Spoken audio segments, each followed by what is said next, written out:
Good evening, ladies and gentlemen. Welcome to the south-afrifur Pawdcast. You're listening to myself, Ivik Wolf here, and we have a wonderful guest in Kyell Gold, and of course our co-host Scratch. Yo, And welcome to the podcast. How is everyone doing today? I'm I'm doing doing great, thank you.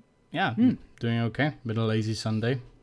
All right, Kyle. For those of you who are listening who don't necessarily know who Kyell Gold is, maybe Kyle could give us a little bit of an intro, a little bit of a sort of yeah.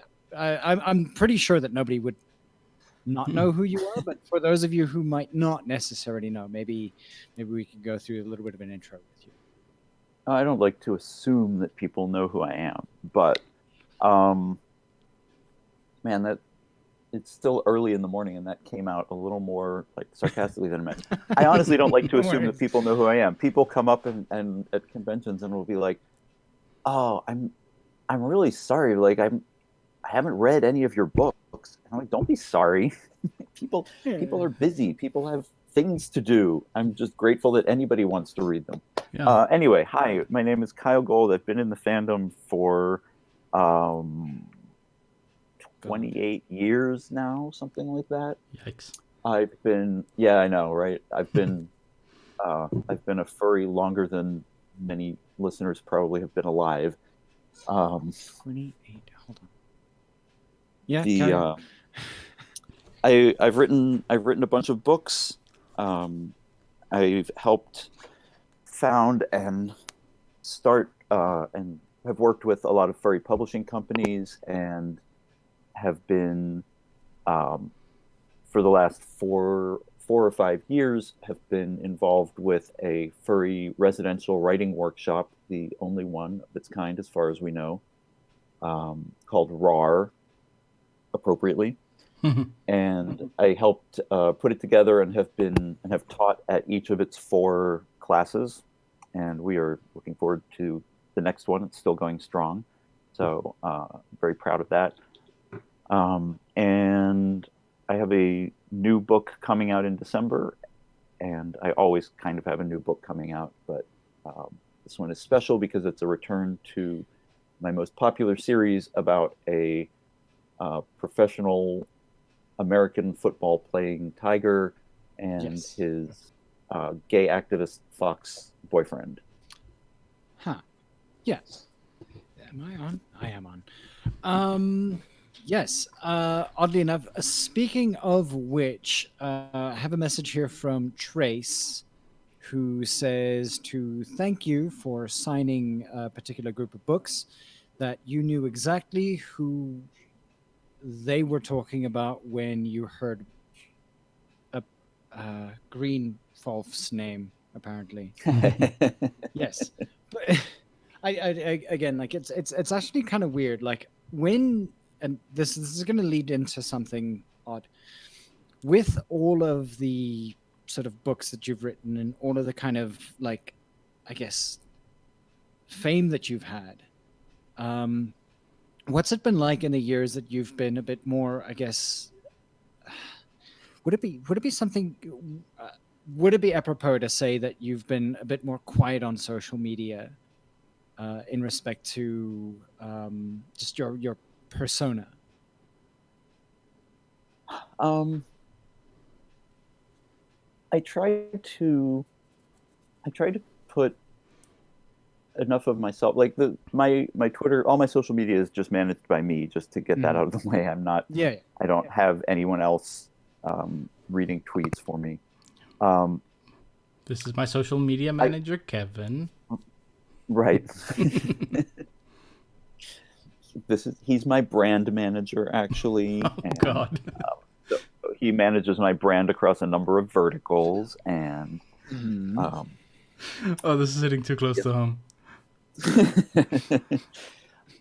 um, yeah, I know that there are people who kind of live their whole lives on social media, and I try to put enough of myself out there that it is actually me. I write about um, the things that are occupying me. I've been, I think, more vocal, especially the last few years, since we talked about certain political issues. I don't know if you guys have heard about our political situation here, Oh, but it has not gotten yeah. better since the last time we talked.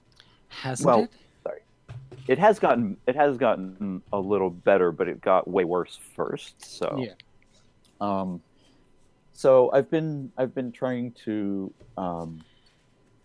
to focus on that sort of thing. Also, I realized, and this there was like a blow up on Twitter recently, and I don't want to name the parties, but it was something like one person in the community was unhappy with another person, and kind of made a vague tweet about it, and then the person realized that the vague tweet was about them, and they made a very specific tweet about it, and then it all blew up. So I realized that, like, I definitely try to post when things are going well with people, and I try to give people praise and all that, but I also Mhm. realize if I'm stressed about something that's going on, it's usually not because anyone is being malicious. And if I just vent on social media and be like, this is taking forever to do this thing, um, then people get offended, and then it's harder to mend relationships after that. Yeah. And if someone is being malicious, then the best thing to do is to just stay quiet about it, finish up the project, and not work with them again. And if it's really bad, you warn other people in the industry about it. But again, you do that privately. Yeah. Um, so yeah, I try to stay positive on social media, and put around positive things. And of course, the other thing is that when I'm at my computer, I'm working, Hmm. and so it's hard to, like, if I slide over to Twitter for an hour, then I've lost that hour. Yeah. Yeah. No, I mean, social media can definitely be just like this downward spiral, just like clicking on the following next tweet, next tweet, next tweet, just see what everyone's getting upset about these days. but I went to Twitter just to see the icon that you guys were talking about using, and then I started reading tweets, and I was like, nope, stop, shut it down, must not. Sorry for that. well, welcome to our lives. Yep. Like, and I mean, with so many people following you, and we'll get to the meat of this in a couple of seconds. But like, with the idea that, like, I mean, irrespective of the fact that, like, you've been around again since like the 90s, like the Hmm. early 90s. Like, I was 3 years old when you sort of hit the scene, kind of thing. Um, with that in mind, how have things changed, and do you think that the furry fandom is actually adapting from like step to step properly? um, I think for sure it is. And in the '90s, everything everything that's happening now pretty much happened then, just slower. Mm. We didn't have Twitter, we didn't have smartphones, but we had Usenet. There was a Usenet group called alt.fan.furry, which was the very, very early social media of furry fandom. And you would have people who would post things, and people who would respond to things, and people who would, you know, back then you would get annoyed when there would be long message threads, and someone would have posted a big screed, and someone else would have posted replies above it, and everyone would just include all of those previous messages in their replies to add a thing at the top that said "me too," Ugh. and you're like, dude, erase all of the previous messages. We don't. We still got annoyed at people. All of these conversations and things still happened. There was a there are always movements of people trying to change the fandom in an organized way. Um, there are the people who think that you should be a furry in a certain way and not in another way. Um, there was like back in the day, there was an argument about lifestylers versus non, where it was like, do you wear your collar out in public, or do you wear any furry gear out in public outside of conventions? And some people were like, you should never do that. I remember Other that. people were Like, like, it's my life. But that's still a thing today, even. Yeah, I mean, I think the the lines have shifted, and now it's things like, are pup hoods appropriate to wear out in public, or do you wear your fursuit to work for Halloween, or stuff like that. Um, so I think what's changed more than anything, two big things. First is the number of people, because back in the 90s, it was a few hundred. Like when there was only one furry convention a year, I think they peaked at like 1,300 people, if I'm remembering right. And That's a lot of people still. that was over a decade into their run. The first convention I went to, I think, was like 300, 400, something like that. Um, and so with a lot more people, there's a lot more chance for people to have um, arguments, or there's a lot more. There's just a chance if 1 in 1,000 people is just kind of going to really cause trouble, and you have 1,000 people, then you have one of those. If you have 50,000 people, then you have 50 of them. Um, being one in a but million, yeah, being 1 in a million right, isn't that special anymore. right. Is it though? Was the old joke, if you're a 1 in 1 million person, there are 6,000 people like you in the world right now. Yeah. Or 8,000, whatever it is. But there's also really good aspects to having that number of people. There are people in the fandom that make a living providing services, and in some cases like hardware for the fandom. Like it is a large enough market where you can have a small business. You can see a need for people to do things like the easy cool down fursuit vests. Yeah. You guys Yeah, know yeah. about those things, right? They were made by furries because furries needed a way to stay cool in fursuit, and now they're getting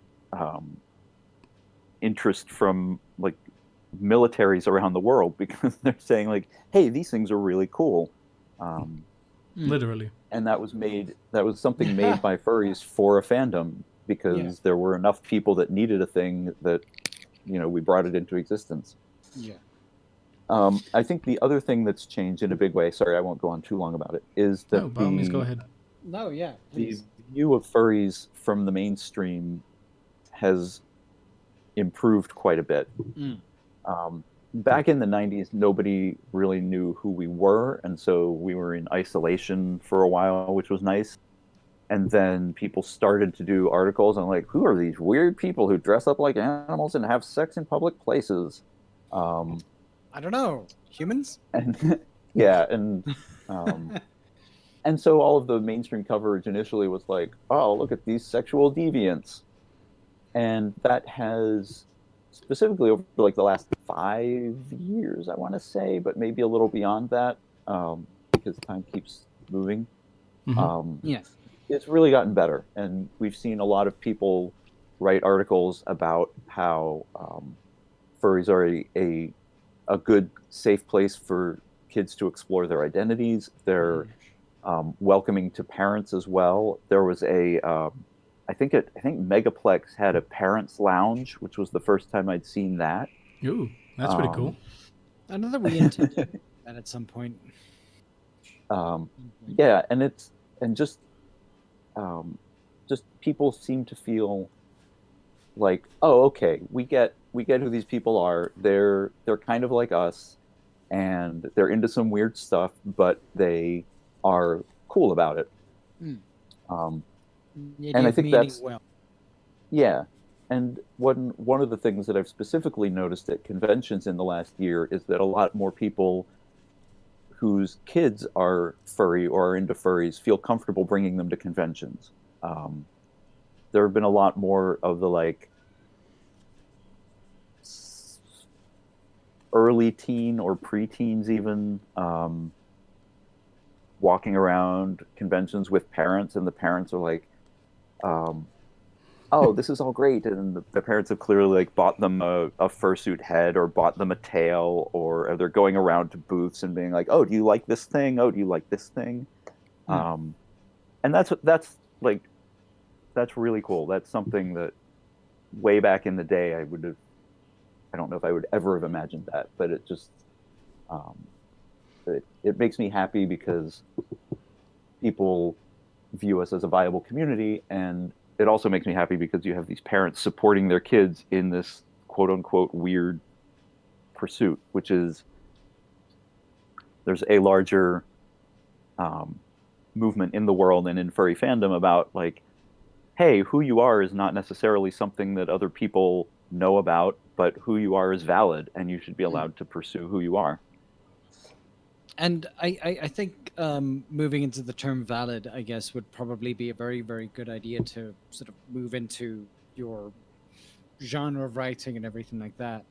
Like with how I guess the movement towards what you've written and everything that you've written so far, and of course the one long-standing series. Um, like, what made you decide to just sort of continue the story beyond the point that it went to? There has always been a plan. There's always been a plan for another book after the Mhm. five-book series concluded. I think in the afterword to the fifth book, I said this is the end of the series, but not necessarily the end of their Mm. adventures. Um, and they've they've been an interesting series for me to follow because obviously, like I love the characters, I love all the side characters, and they were they became about exactly that, as you said, pursuing who you are, even if it doesn't seem to fit in the world you live in, Mm.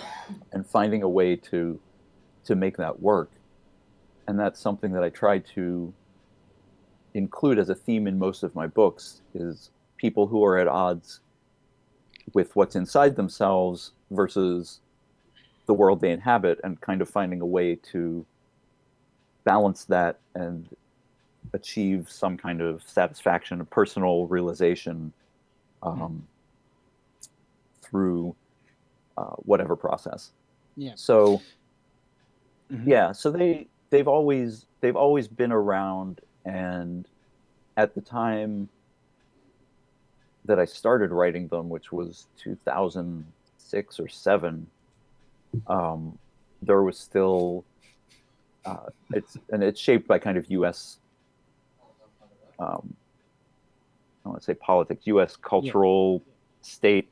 Mm. There was still a big fight over gay relationships and gay marriage, and we were still about what 4 or 5 years away from it being legalized here, maybe more than that. Was it 2012 or 14 that it happened? Finding out. Um, but but that was a big thing. Was how do you have a gay relationship in this society where it's completely accepted in some places and completely not accepted in others? 2015. Um, 2015, and Jeez. yeah, So yeah, sure. and so like there was they were going to move forward as the world moved. And so as we come to the new book and as the culture has shifted, there's new problems to write about, and there's new situations that they'll find themselves in. And so that kind of made me want to put down the story of how some of that happened. Hmm. So, and I, I'm probably going to kick myself if I don't ask this question. Um, there's a character, and I say a character, but like a football player um, from around about the same time, 2001 ish, who, and I say 2001 ish, let me just double check this. Um, This Michael Sam, the one who came out in college? Yes, actually, I'm going to go with that, but I have a different person who I'm going to talk about. Oh, okay, sure. Go ahead. Yeah, no, no, Sorry, no, no, I no. didn't mean to jump on. Go with no, no, no. Go with Michael Sam because I'm going to come up with a completely different person who is definitely not who you're talking about because this person is Okay. not part of the LGBT. But yes, Michael Sam. Like Oh how? yeah, Yeah, he came out. Man, it would have been around that 2015 time, because I don't think I'd finished the series at that point.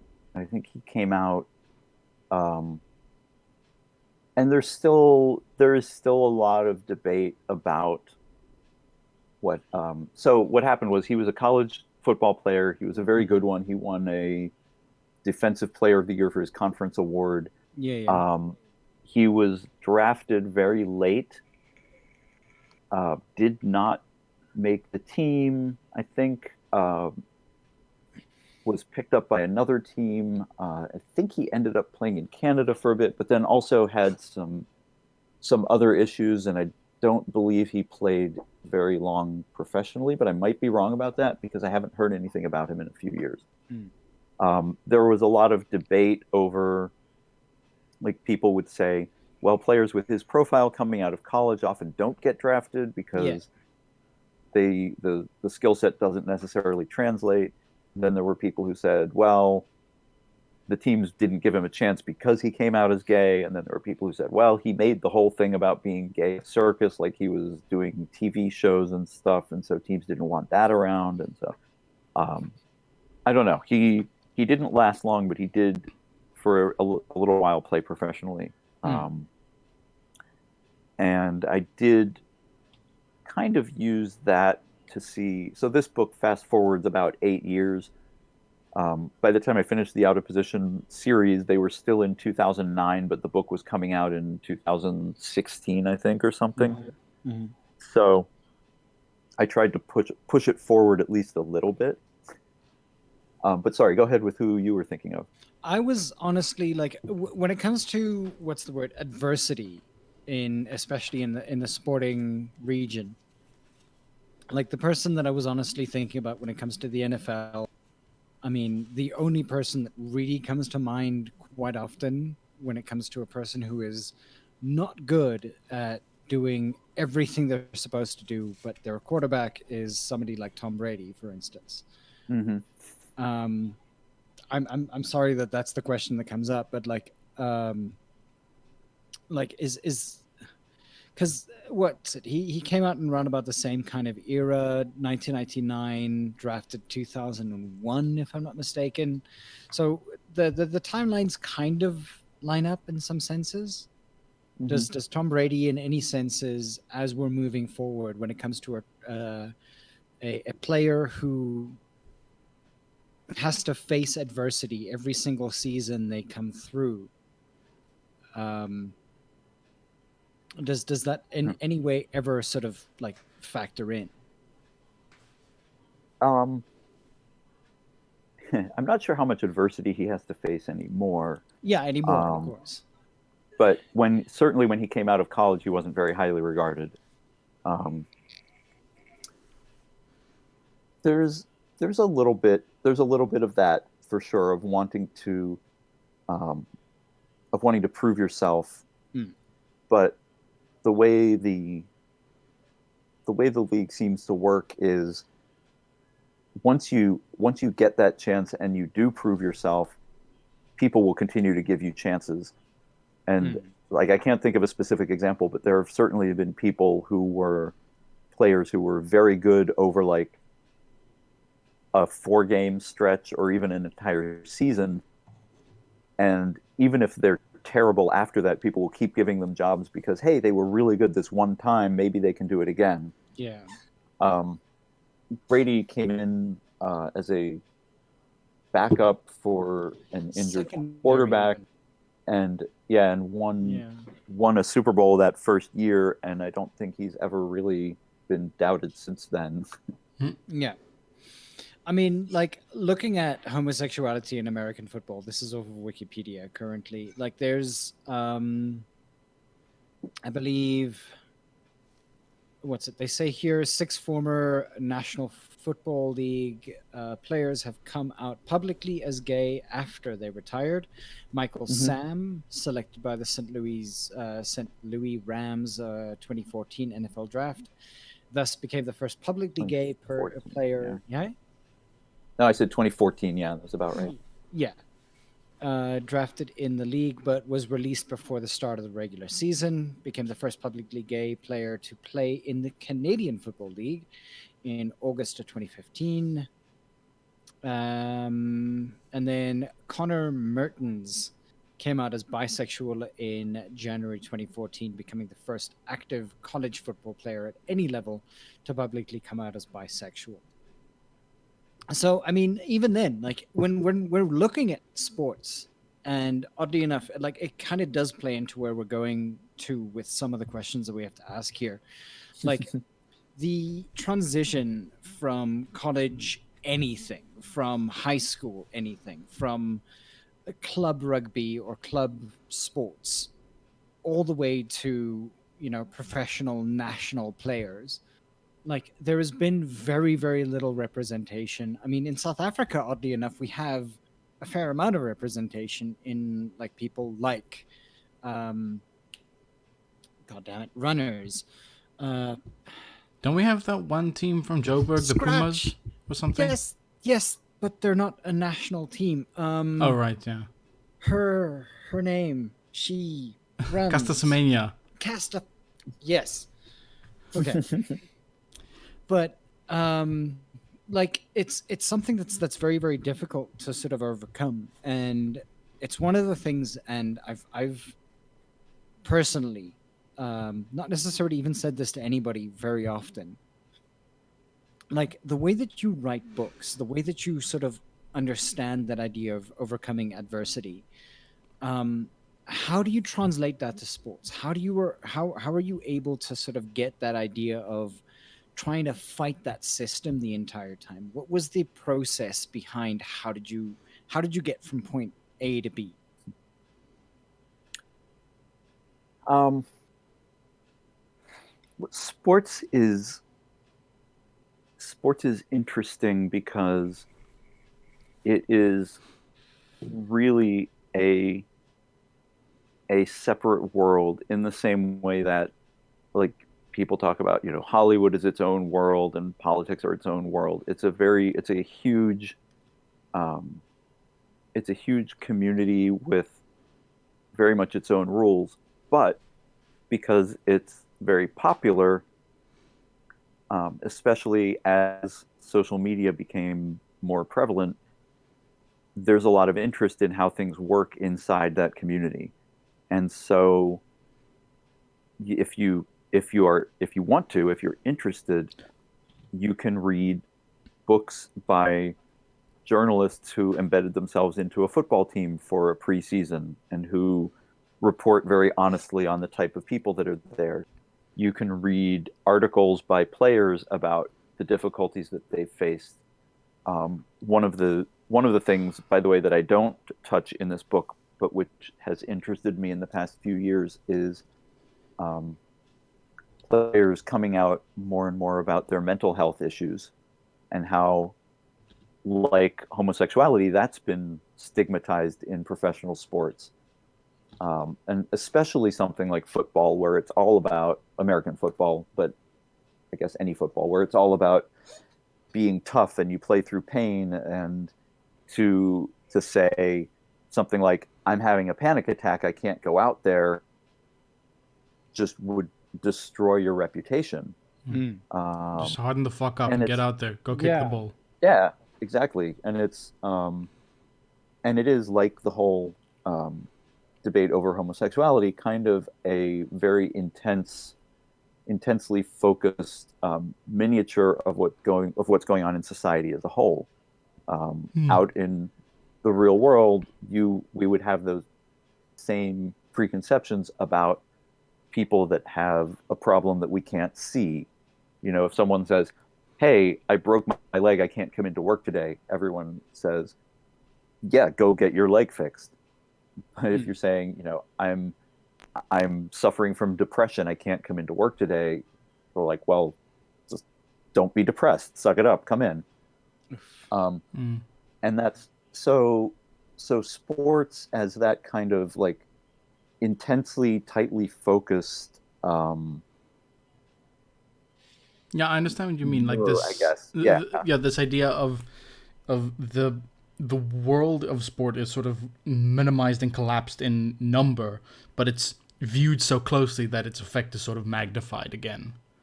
Yeah. Right. And But it's go like on. the rest of the world, but or like the rest of the society, but more so. Mm. It's Um a cultural barometer. Yeah. yeah. But So and yeah, yeah. go ahead. No, no, no. I mean, like, all I was trying to say is that because, I mean, let's consider the fact that, I mean, like, we're South Africans. Scratch and I are absolutely, well, I don't know. Like, when it comes to the idea of sports, there have been times that we've fallen away from our own national sports because they haven't done as well as we'd like them to do. Because South Mhm. Africa is this sort of like gritty rugby and like sport orientated like team Hmm. kind of thing. It doesn't matter what kind of team we're talking about. We're talking about netball. If it's netball that hasn't done well, then we'll kind of talk about it like maybe not necessarily as much as something like rugby Yeah, or I soccer. I Yeah, will gloat about winning the Rugby World Cup. I will gloat about Yeah, I that. was gonna say I was you guys building won a into World that. Cup. Yeah, but the thing is that like South Africa is a sport crazy nation. Hmm. In that same sense, is that like if we look at other teams like Argentina, or if we look at, for that matter, like what's the word? The Soccer teams yeah, out the there. European League. Yes, but Mhm. the thing is that like we don't represent unless it's a very specific sport. And the very fact of the matter is that like netball, we have some of the best. Like I think if I'm not mistaken, like our netball team is up in like third or fourth at the moment, Hmm. but our female soccer team is actually better than our male soccer team, for instance, because our male soccer team is an absolute Oh, hey, piece of same shit. here, by the way. Yeah, because and you have so many more people than we do. How is it that you can't find anybody that can play the sport better than anybody else can? And that's sort of the thing. Like when it comes to sport, Oh, trust me, um, they ask that question here too. 51 states to choose from. Like how? How can you not Well, find? 50 states and several non-voting represented territories. Yeah, but like when it comes to the idea of sports, I'm a very very big believer, and honestly, South Africa as a country is a very big believer in the idea of the uniting factor that comes with the idea of being able to be behind a particular group. And yet, when we look at the United States, there is no such thing outside of football and baseball that are in any way parts of the same kind of uniting points. And frankly, you've already divided everybody into a particular state. So if you believe in a particular group, they've joined that state. And if you cannot do well in that state, then they're crap. They're absolutely worthless. Look at Cleveland. Um, you've got Oof. a great basketball team, but God knows everything Not, else is. not anymore. Yeah, well, tell me about the season for the next couple of days. Tell me about the season the next 3 or 4 weeks. We'll be able to talk about that. I'm a very, very big Cleveland Browns fan because they're the underdog, and yet they still haven't done very, very well. I feel very, very strongly about this. But Oh, Cleveland Browns. No, yes, you mentioned their basketball team. Their basketball team's not good basketball anymore. team's absolutely amazing. I want the Browns to win the Super Bowl, please. Give me that feeling of euphoria again. And that's the part about sports, the idea about euphoria, that idea about being able to have that group behind you.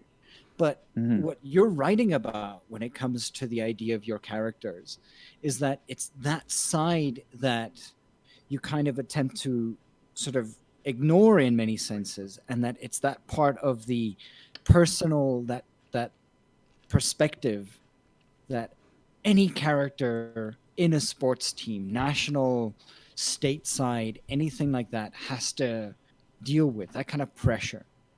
Right. Yeah, no, I see what you're Yeah. getting at.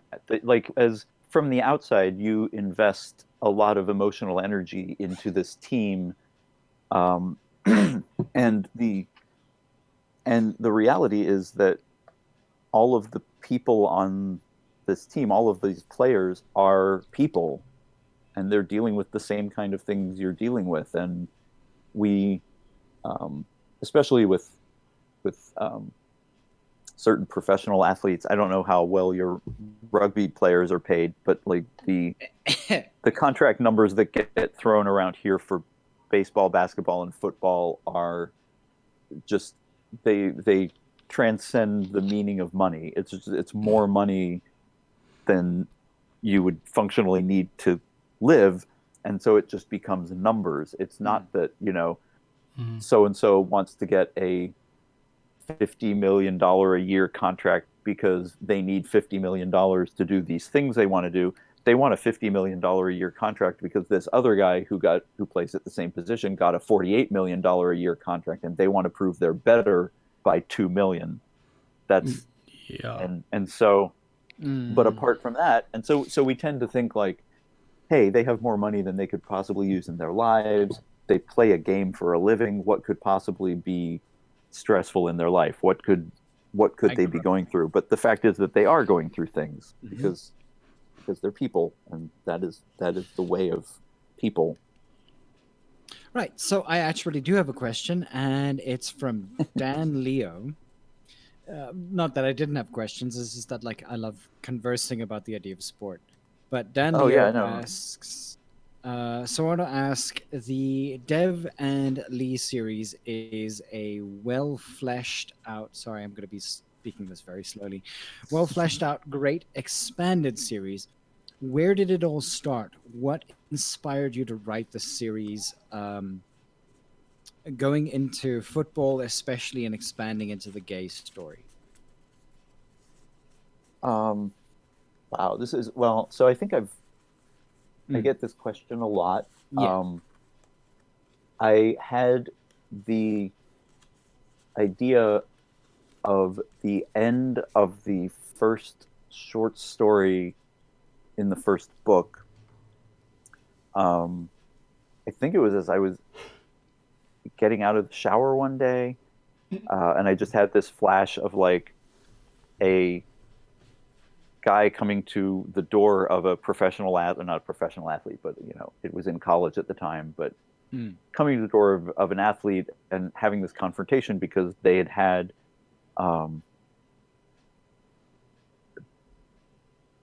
they had had a night together, and the guy coming to the door was outwardly openly gay, the other one wasn't, and was trying to figure himself out, and them basically having this post hookup confrontation, which spun. And then I thought, well, how would that scene come about? And so I wrote the short story to get to that scene.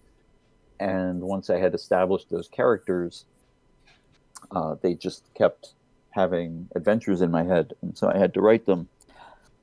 But as we were talking about, like the world of sports is very reflective of society as a whole, but with distortions and very intense focus.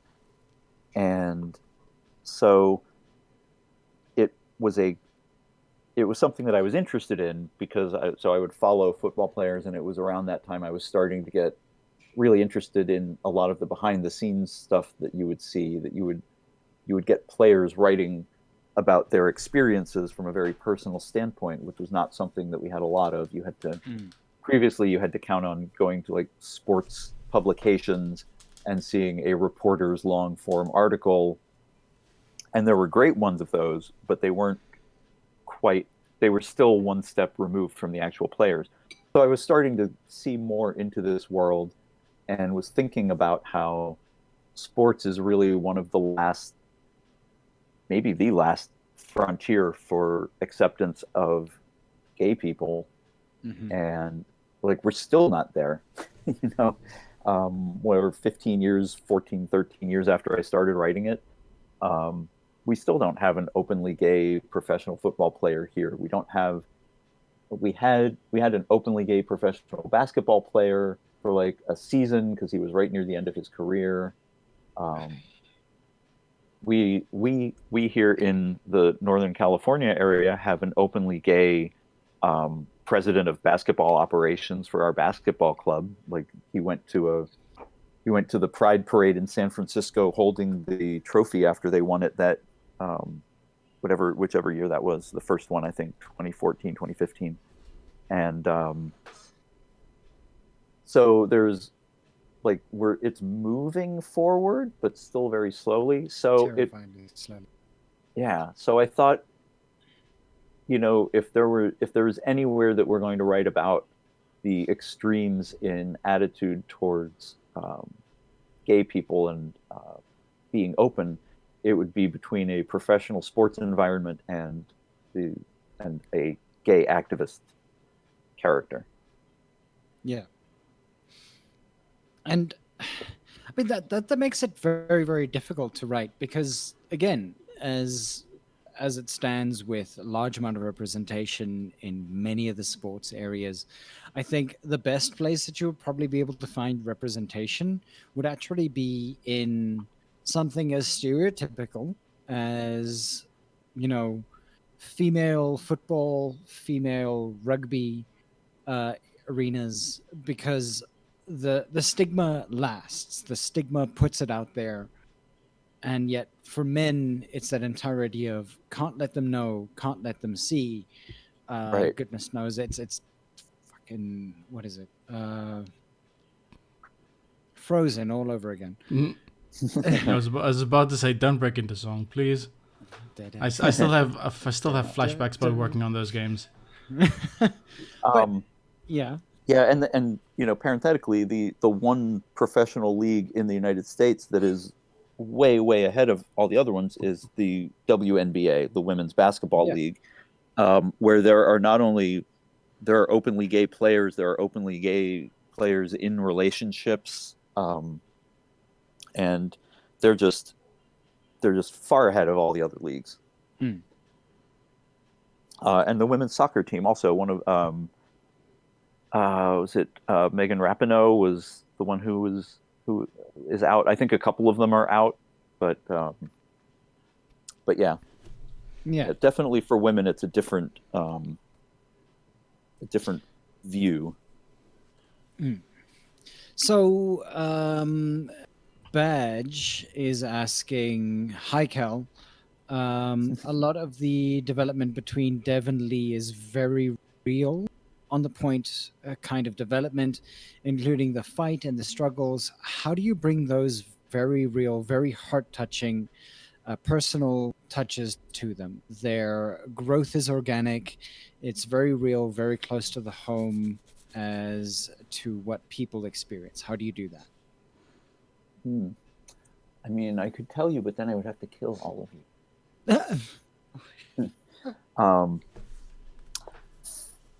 First of all, thank Badge for the question, and it's, man, that's one of those, like, that's one of the things that I've worked on with my writing. That was the thing that I wanted to be able to do more than anything else, was make people feel real in my writing.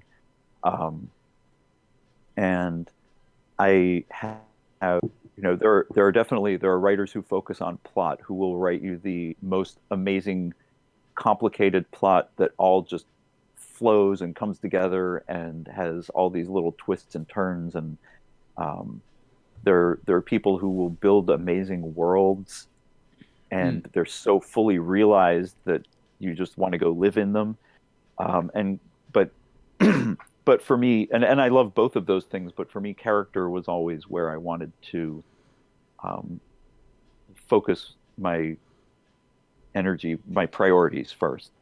And so it's going to sound maybe silly, but you watch people, you read advice columns because that's where people go with problems. When they're having real problems, they say, these things are happening.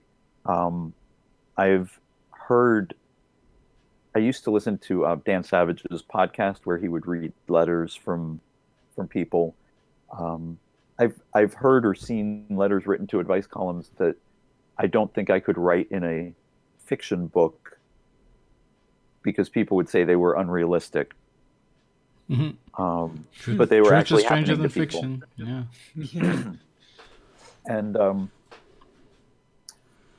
so it comes from watching people, listening to people, and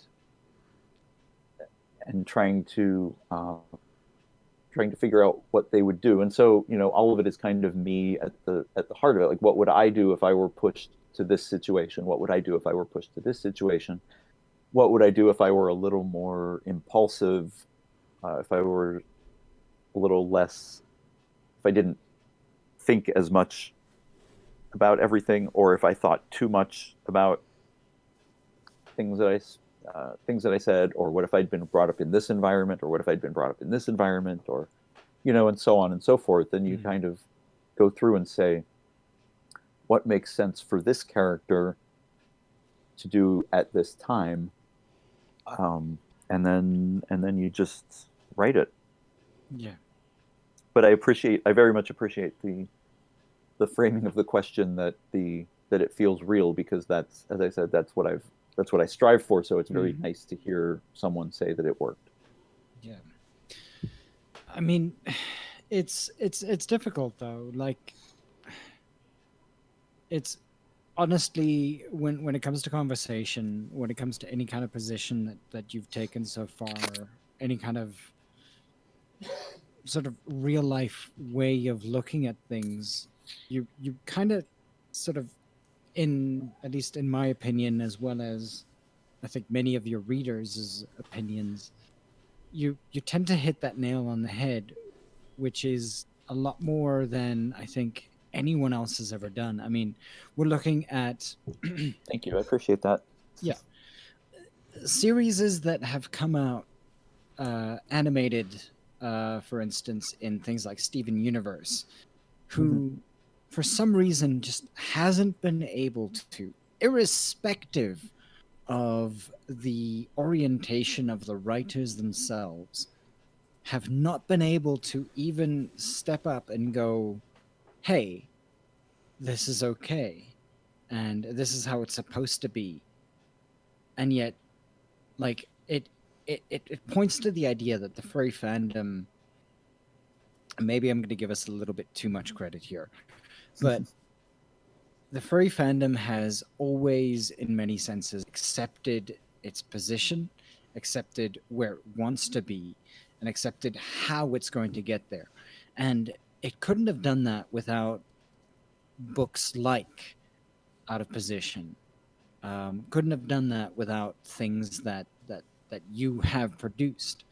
That idea of, this is what life is life is like. Sorry.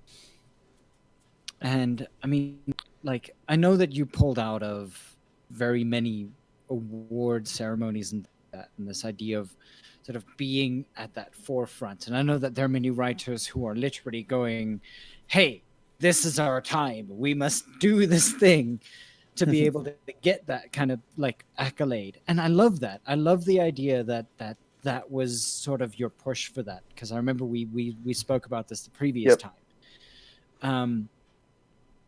And that hits a note for me. Like, I'm a person who kind of doesn't necessarily want to ever be at the forefront of anything. So what you're doing kind of literally hits all and every kind of note to me, and I respect absolutely the literal shit out of you. You're absolutely amazing for doing. Thank you very much. And, like, but what inspired that? Like, at what point did you decide, I need to step back from this and go, let me just do my thing, and whatever happens, happen? So I appreciate that very much again. Thank you for those kind words. However, I'm going to turn it around a little bit and say that um, I feel like it's more the furry fandom that has enabled me to do the things that I'm doing. That being in this environment for however long it was at the time I started writing, it had been more than a decade, and seeing how much it enabled people to really be themselves and to pursue that aspect of themselves.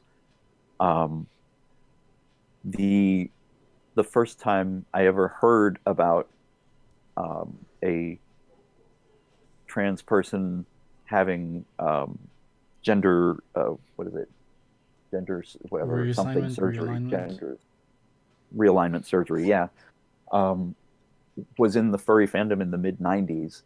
The first time I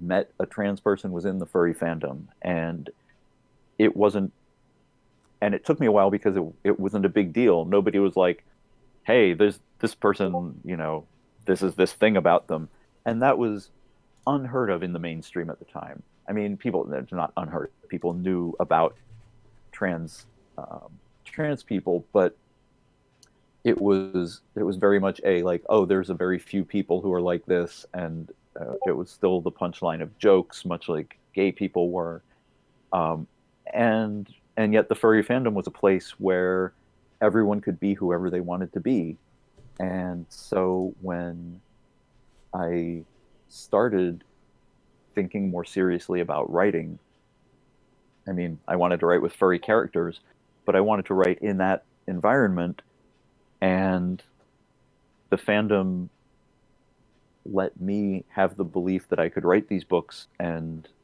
that they would be realized, that they would be accepted, and obviously they've been very successful and far beyond what I could have imagined when I started out writing, and I'm very very grateful for the community and in that sense as well. But it's really the reason that I stay in the furry community is because of attitudes like that, and that's what shaped the book. And I wanted the books to help people along those paths.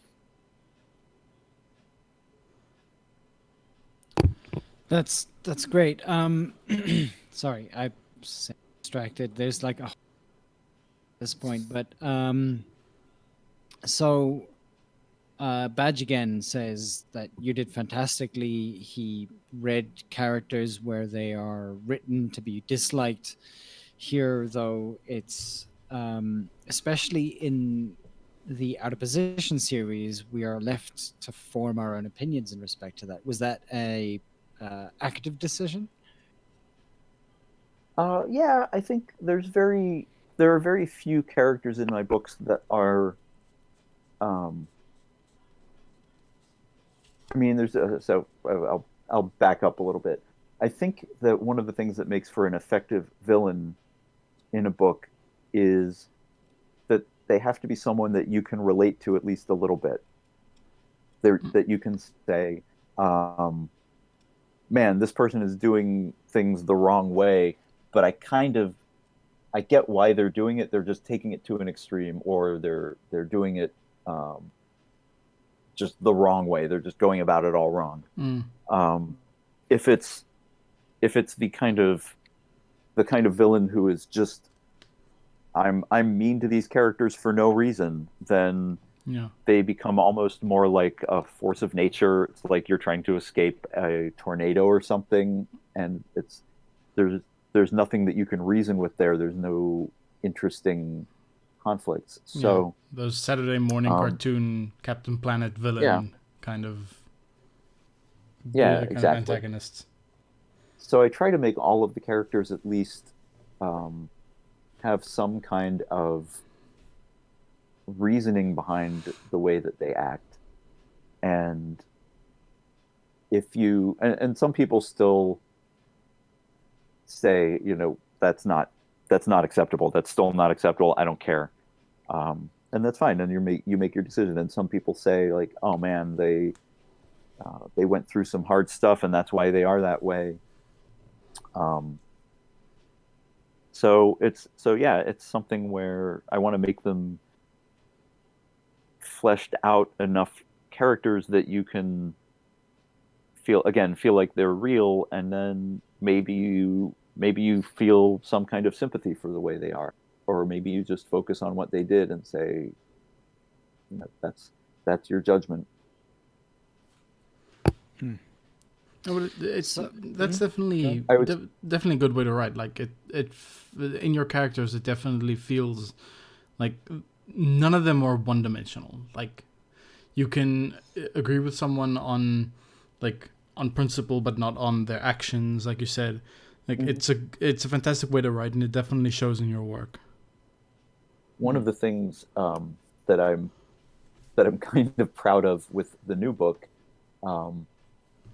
is not to give too much away, but one of the kind of subplots going on with the new book is my reaction to some of the more how should we put it? There's a lot of racists have become a lot louder in our country over the last few years, and so I tried to incorporate that into a furry world. And one of the beta readers who was going through it said, "Man, some of these people like talking about the race thing are making me uncomfortable."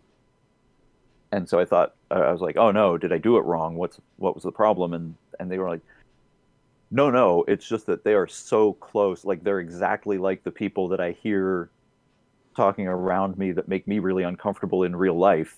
And then you're like, nice. And I'm like, okay, good. So they're uncomfortable in the good way from the writer's perspective, just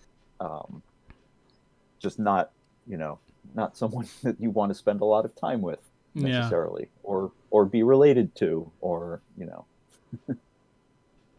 so that was good. And you get that again by exposing yourself a little to the way people talk about things. So I've read a lot of this is how these people try to sanitize their beliefs, or this is how they try to moderate them so they don't seem so extreme. And these are the people who are on the fringes in like the moderate way, where they're like, well, no, I don't believe that that everyone should be deported, but also you got to admit that there's a problem here, right? That kind of thing. So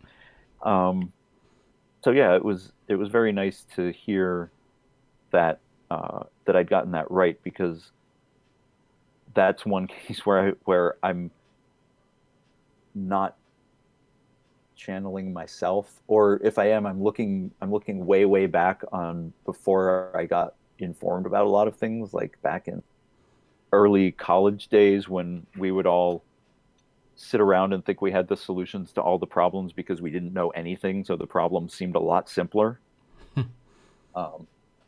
So that's kind of where I reached back for that. Anyway, I wanted to mention that real quick. For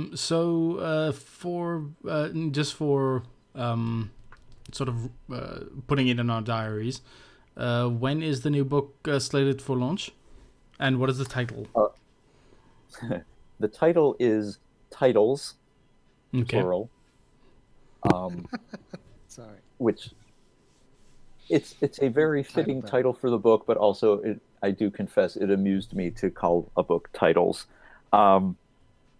It will be released at Midwest Fur Fest, which is the first full weekend in December. I think it's like the 5th to 7th or something like that. But it will be at the Fur Planet table in the Dealer's Den. Fur Planet has pre-orders up on their site. If you cannot make it to the convention, you can pre-order, and it will be shipped out as soon as it comes in, which will be sometime probably the week just after that, Okay. because I think they're going to have them done right before the convention, and so half of the Fur Planet staff will be at MFF, so they'll do the shipping when they get back. Yeah, after all the crazy. Right. They're doing a softcover and a hardcover release, and they are. So this is a shift. The previous books were with Sofa Wolf. These are going out through Fur Planet, and now I but have Fur Planet questions. is they're making sure that the books will like be the same size. They're using the same layouts and everything, so they will all fit together nicely on the shelf for the softcover and hardcover. Yay! It's good to keep that consistency because I know I have this one collection of Douglas Adams books. It came in the same box, but like the labels are just sort of off kilter, and I'm like, this Oh is no! triggering my ADD. That's the worst. This is just triggering I know. Oh my God. my OCD so badly. Well, we learned that when I was working with Sofa Wolf very early on. We did 2 anthologies from a shared world called New Tibet, and this was on me. I was doing the layouts for the second one, and I didn't check it against the size of the first one, so the second one is a 1/4 inch taller than the first one now. Just forever. and it's terrible. But hey, it taught me the lesson that I would never make that mistake again. So, Trace, I think Trace actually, if I remember, Trace has actually mentioned that he's met you. Goodness knows, they'll let me know. But yeah, Trace has met you at some point at a convention, which is obviously like 1 out of 300, at least. Actually, you know what, 750 people. But yeah, so they say one of their favorite of your stories is Waterways, which was very helpful in their own coming out and accepting of themselves. They just wanted to ask whether the book is inspired by your own experiences. If not, where did the characters come from? Well, thank you for that. That's I always appreciate hearing that because, as I said, I wanted to write the books to help people find their way, and so when someone tells me that it actually did that, then I'm like, yay, it worked. Waterways was not drawn directly from my experiences. It came about because a friend of mine who was an otter read a story that I'd written with a black fox in it and said that the black fox was his favorite character and that I should write an otter and black fox story. And I think that was it. That was all the direction. But I was at a point where I was writing a lot of stories off of prompts, and so I said, that's a great prompt. I'll just write that story. But a lot of the elements that went into Waterways are the same kind of backbone that goes through a lot of my work, which is someone who realizes that they're at odds with the way they're supposed to be or the way they're expected to be, and has to figure out how to reconcile those two things. And I almost always come down on the side of be who you're going to be, as long as you're not harming anyone else by being who you're going to be, as the caveat. But one of the things that I remember about that was I remember thinking at the time it was very easy to demonize religious people and religious organizations because there were several very loud ones that were talking about how gay people shouldn't exist and so on. But there were also many of them being supportive. Those were not the ones that were being loud, and a lot of people weren't hearing them. No, those are not the And salacious stories. right, and so I wanted to add in to Waterways the idea that you could be gay in a religious life, and that you didn't have to, like, if religion is also a part of who you are, you don't have to abandon it, and that there were people who could help you um, make that transition, or make that reconciliation again. Hmm. Um, and I don't know exactly where that came from. It was something that felt important to me at the time. There's a very good reason. But yeah, it was mostly just to the extent that it was based on anything in my life, it was based on me figuring out who I am and dealing with all of the various different layers of that. Where you have I had my furry friends, and when I was starting to come out, it was very easy to do that in the furry fandom. Um, and then I had my uh, sort of more close social friends, and that was not as easy, but it was still okay. And then there was your more casual, like, work colleagues, and then there was family, and each of those layers was a different experience. So Hmm. um, that's why, like, Waterways has this, like, coming to terms with yourself, and then coming to terms with your friends and family, and then coming to terms with the world as the three separate parts of it. So Trace says, "Thank you for your response, for starters." Mm-hmm. And then Badge has a follow-up question in respect to your villains. Uh, Okay.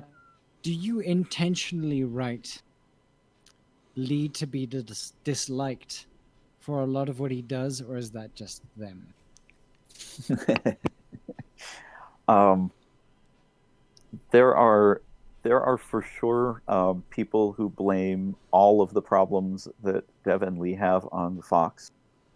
There are a smaller number of people who blame them all on Dev, um, and there are I don't know numbers. I'm just going by sort of the way people talk to me. I think most people um, think that both of them contribute to the problems of the relationship.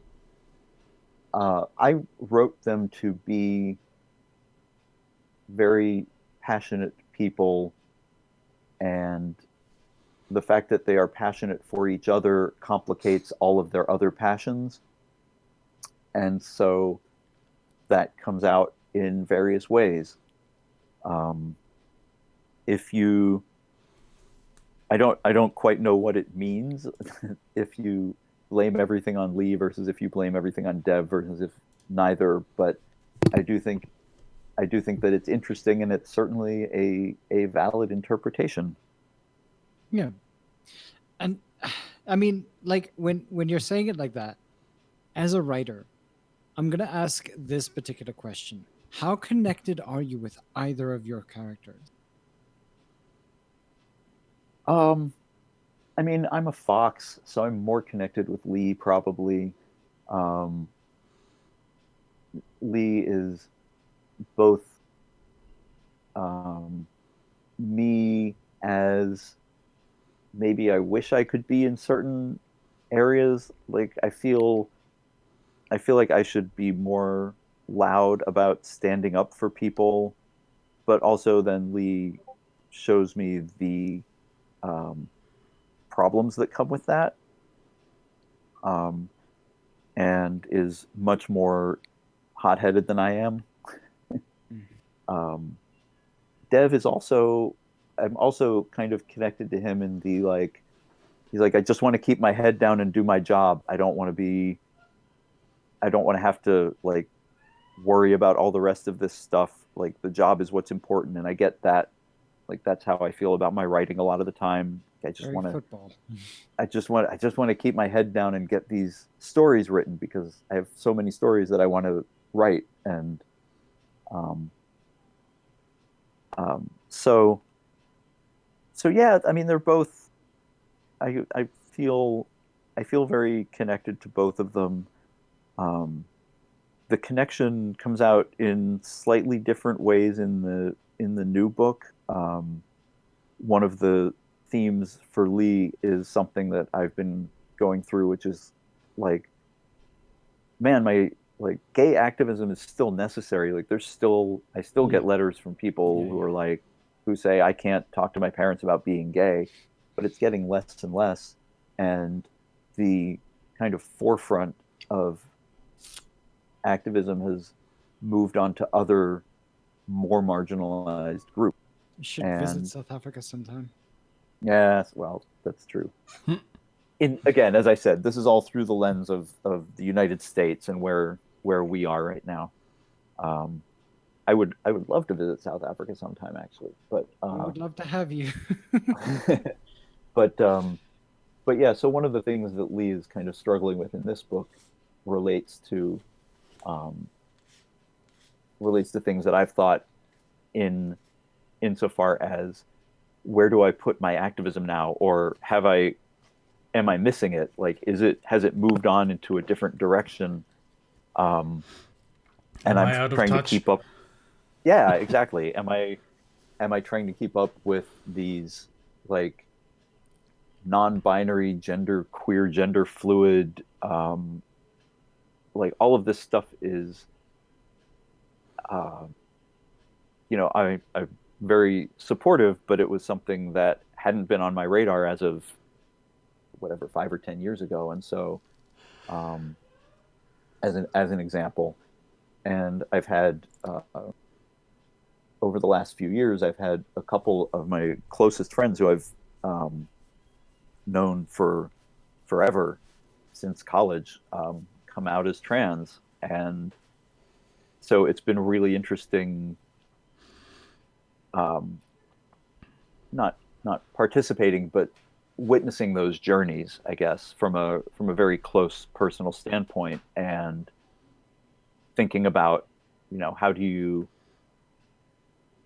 what do they have to go through, and listening to their stories about what they have to go through, but also thinking like, okay, there's a certain amount of work that I also have to do to accommodate them. And again, it comes back to, be who you are internally. And, my feeling is if I have to, I need, if I have to do a little bit of work to help them feel more comfortable with who they are, then that work is worth doing. And I should do it. And I should learn how to do it in the best way. Um, but that's something where, I'm now on a different side. Like in 15 years ago, I was the one telling my friends like, hey, I'm gay, and this is what you have to do to support me, and this is how you have to, view me now, and because this is who I am. And now I'm on the other side with my friends saying like, hey, this is who I am, this is the work that you have to do. And now I'm like, oh yeah, I have to do that work. Mm. Which is an interesting transition. All right.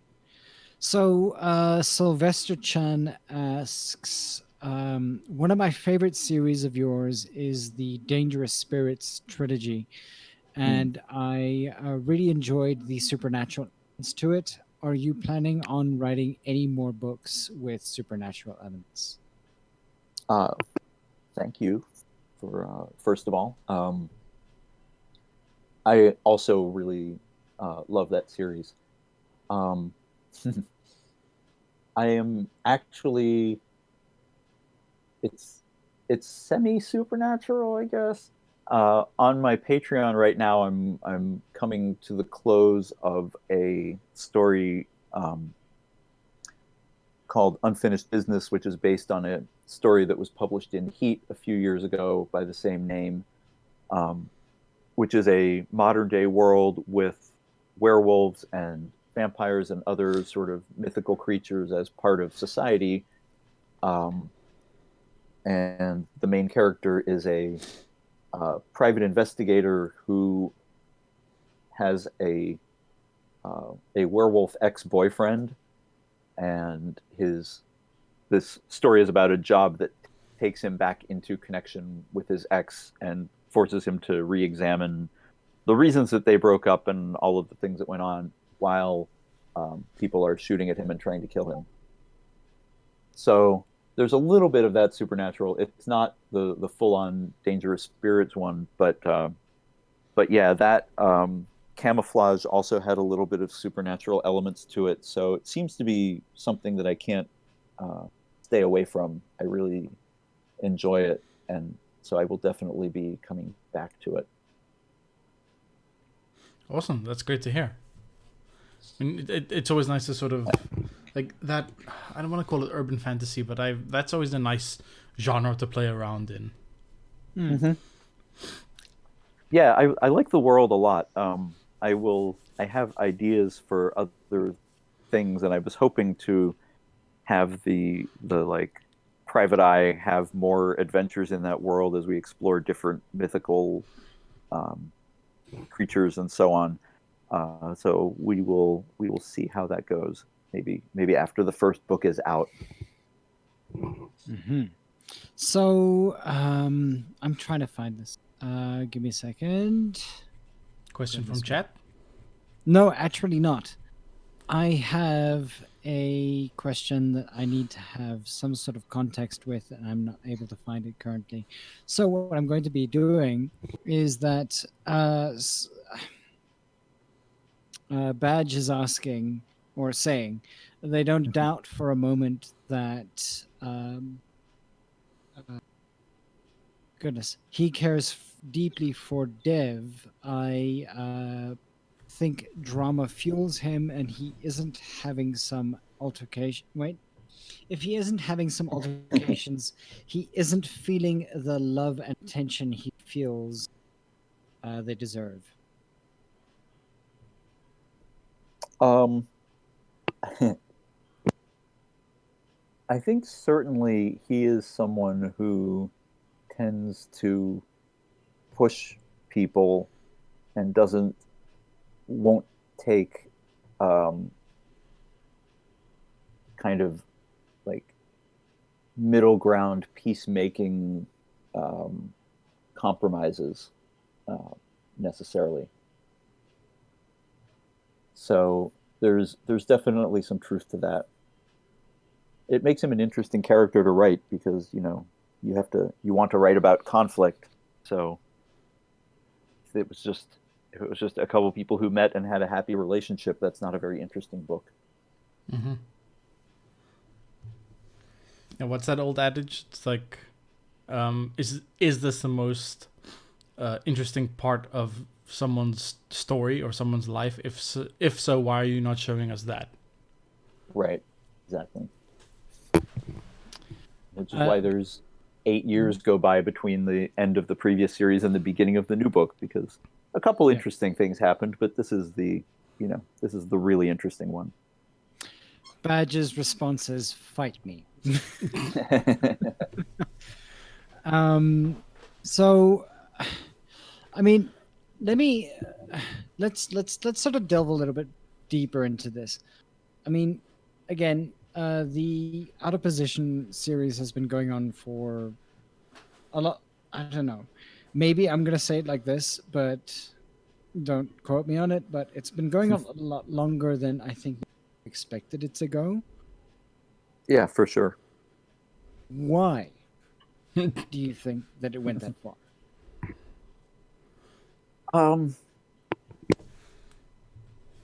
It seems, well, partly it seems weird to say that I like the world because the world is just our world but with furries. But I like that. Like I would like that world. I would like to live in that world. But sorry, everyone. Our dog is. I have my office door closed, and our dog does not like closed doors, especially when it's time to go for a walk and someone is in that room and not coming on the walk. So though he's like nosing at the door and then whining outside of it. No.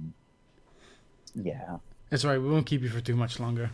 But no, it's fine. I think they're gonna take him out. But I don't like those words. They're going to be taken out.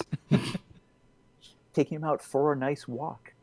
The yeah, certainly when I wrote that first short story and then had another idea for a short story that was like 5,000 words total, 6,000 words total, and it's up to more like 750,000 now.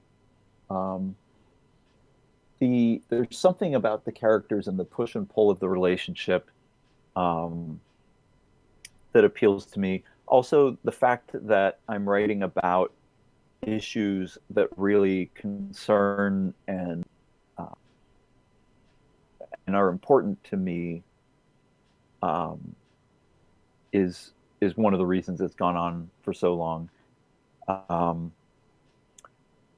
and also, I think the like all of the side characters ended up having really rich stories, and one of them got a whole novel written about him, and is maybe going to have another one. Um, so it's just it just ended up being a sort of idealized world with really interesting characters. And so when you found that, why would you not just stay there as long as you can? Fair enough.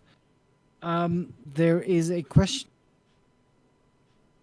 But excuse my mispronunciation of this, but it's Koravave who asks or says, "I sometimes, I Easy there. sometimes, I sometimes reminisce about what Vonnie says in Thai games about Gerard's marital status or issues. Besides him being a philandering type, it was mentioned that he doesn't particularly like his wife. Was it in, or was it the reason of his infidelity, or was it all just his whim and eagerness?" Hmm. Well, if you're interested in Gerard and his family, the good news is that they are also in this new book. Um, and he's one of the interesting characters. I don't think that it was ever the case that he doesn't like his wife. He objects to her trying to rearrange his priorities because his priorities, for whatever reason, are to be the very best at his position in football and to win that championship. And everything else is secondary to him. And he's kind of in there as one of the uh, foils to Dev, sort of saying like, here's a very extreme example of a road you could go down if you wanted to, where you're in this game and everyone's in this game because they want to be the best and they want to play it the best, but how much are you actually willing to sacrifice to do that? And he is the character whose answer is, I'm willing to sacrifice everything. um, the the philandering is interesting too, because again, in the world of football, it's viewed much more leniently than we would view it in mainstream society. It's a thing that happens. Um, you're away from home for weeks or even months on end, and there's a bunch of people around who want to sleep with you, and so um, Hashtag welcome to some people South. say some people say like that's completely off limits. I don't care. Some people say do what you want, just be safe. Um, and my feeling is that his big transgression was not necessarily sleeping around because his wife sort of knew that that would happen, but his transgression was not being careful about it, so that he ended up um, with a kid. And in a weird Yeah. way, the fact that he felt responsible enough to want to support that kid is why things ultimately fell apart. Mm. I mean, and with sort of like issues like that, and uh, what's the word? If there's a movie that came out in like the early 2000s about, say, the metal culture or the rock culture at the time, Mm-hmm. and for some reason I can't remember, was it Rockstar?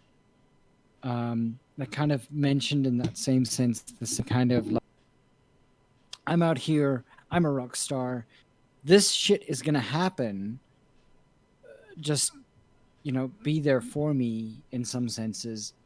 Like, honestly, and this is speaking very personally, and I know that I'm speaking to a fair amount of people, but that idea of setting boundaries for yourself and ensuring that those boundaries are the ones that you should be the one to keep, how difficult is that to do? I mean, like, there are sort of positions out there, um, personally, possibly more publicly, about people who've been able to make these kinds of relationships begin.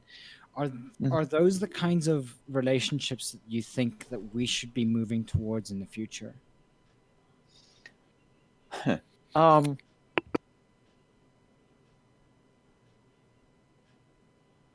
it's it's difficult. I mean, as I've talked about personally, like we added a third person to our relationship a few years ago, and we've all been very happy.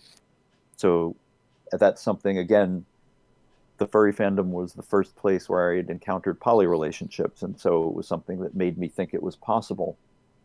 Um, I don't I don't think it's something that we should all be moving towards necessarily, because not everyone's going to be comfortable with that. And I think that's one of the big things that comes up every time there's a new relationship structure presented to society, whether it's like, oh, well, there's gay relationships, well, now there's these kind of relationships.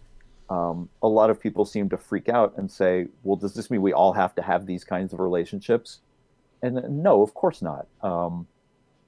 There are people who do very well with open relationships. There are people who do well with poly relationships. There are people who do well with monogamous relationships.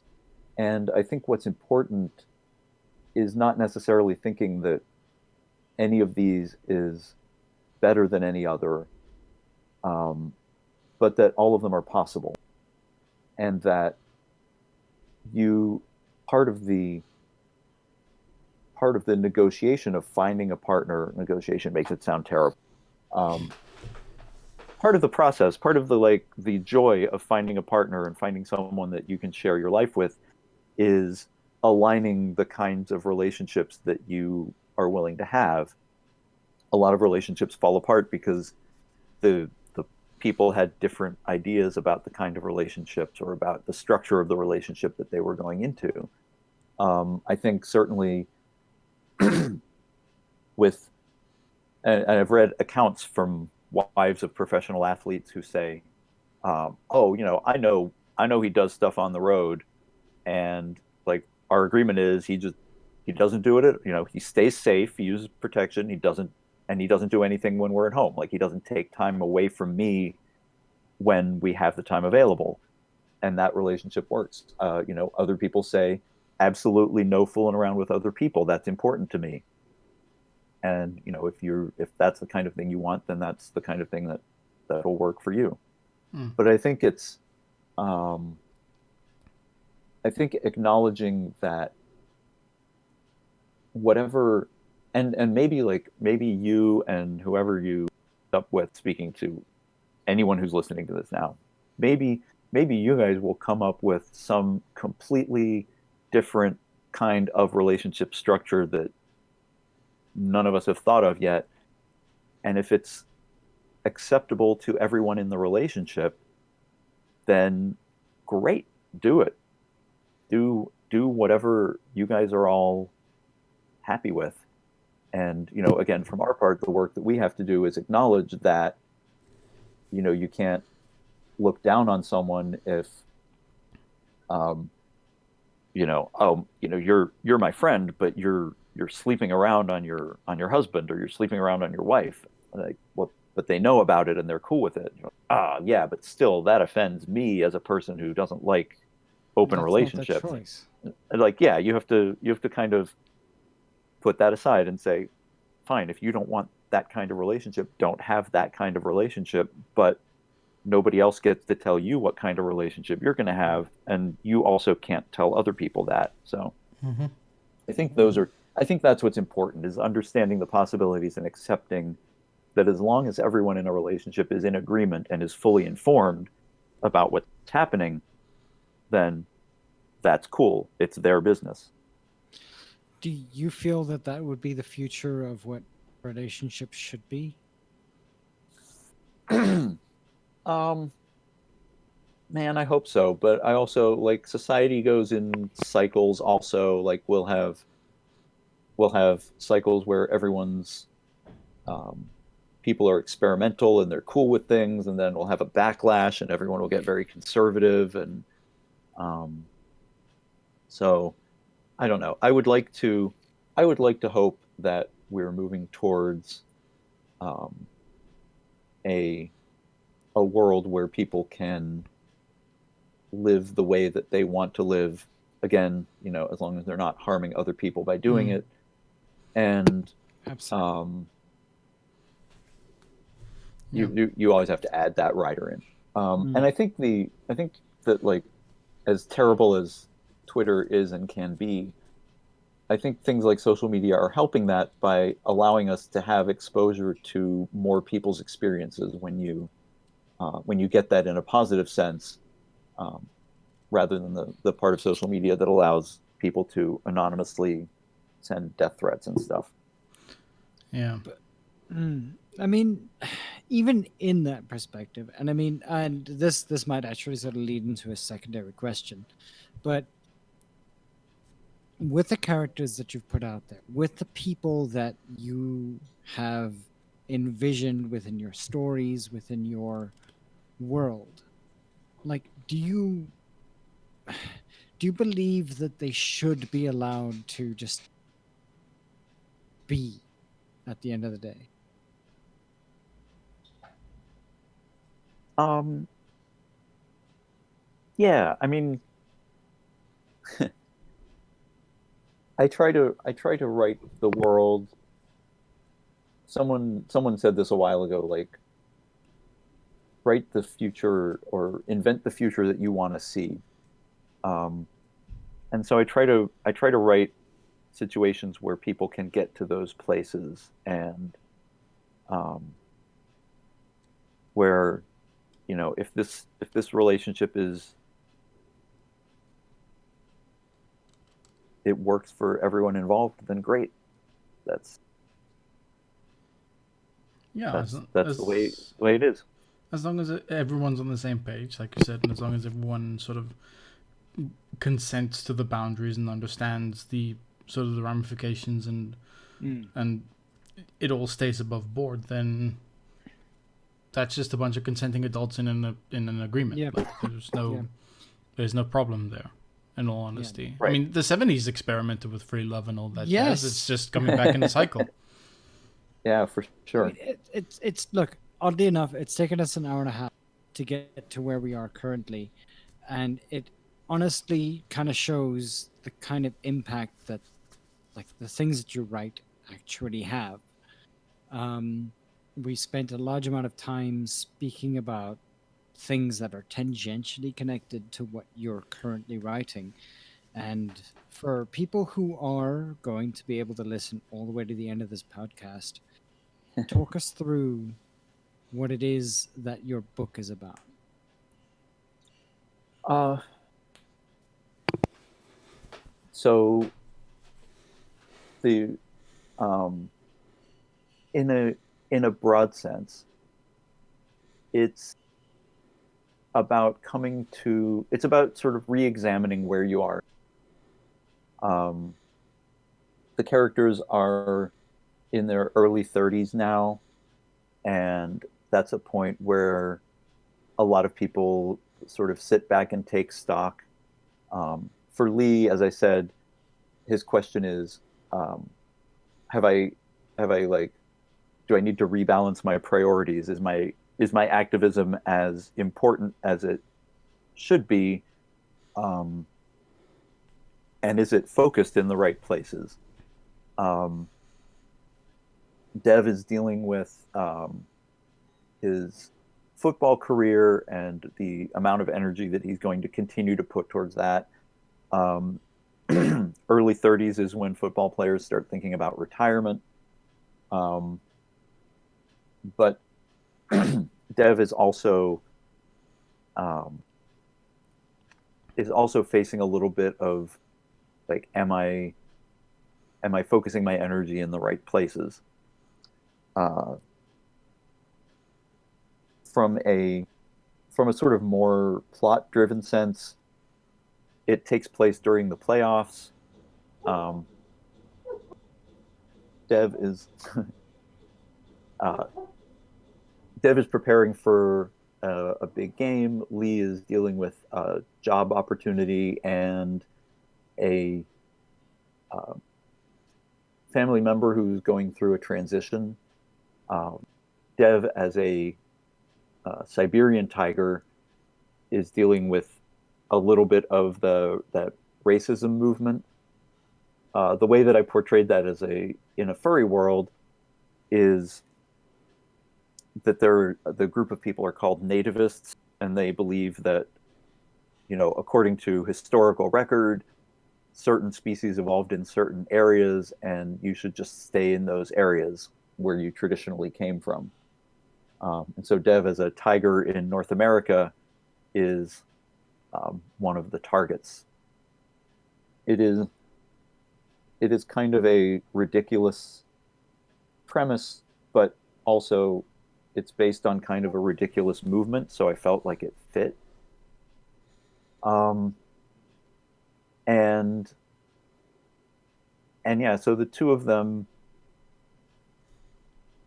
have these differing issues that they're dealing with and have to help each other through these trying times. Hopefully, that wasn't too rambling of a summary. No, that's pretty spot No, on. that sounds great. And I mean, with I know that we spoke about a whole bunch of outside areas in respect to that. Do you think that all of the questions that have been asked in some may be answered by this? Do you think that there's a secondary or like a whole bunch of other stuff that needs to be spoken about beyond this? Like, what kind of questions? Heck, um, let's just say that a badge is saying that it's a little jarring, honestly. The last sections I read the stories, and sorry, I'm reading this directly off the bat, so I read them from the perspective of it's my experience, it's me, I am going through this, and with that, I kind of force the characters to conform to my perspectives. And though organic or real characters, it. Sorry, hold on. All the, Take your time. fuck you. He's sitting right next to me. He's writing this shit. Um, kind of force the characters to conform to my perspective. Though organic, real characters, it is as pointless as forcing real people to my viewpoint. So from the beginning, it's a little jarring, honestly. The last section, I read the stories and read them from a perspective of it's my experience, it's me, I'm going through this.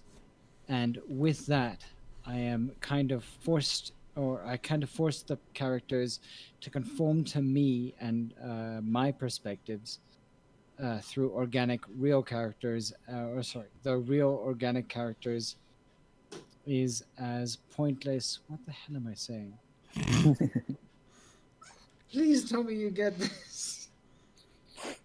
So is this like me Hold as on. the author am kind of forcing my own I am going to do problems this. onto these I am characters? control seeing, control V here. Just read this for me. It's a little jarring, honestly.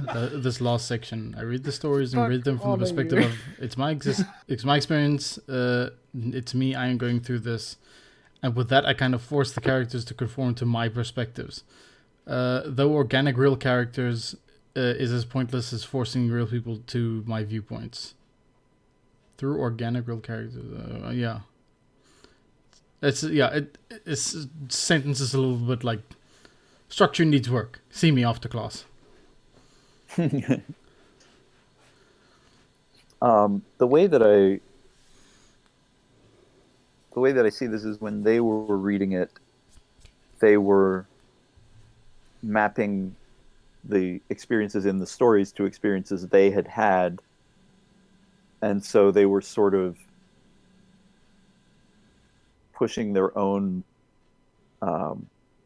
bringing their own experiences to the story, and so kind of saying like, oh, through the lens of my experience, the characters are kind of like this and this and this. And if that is the case, if I'm reading it correctly, and if I'm not, I apologize. But if I'm reading it correctly, then I do want to say that that's completely valid. Part of the, what comes with the job of being a writer is realizing that when you put something out there, a reader's experience is only about half dictated by you.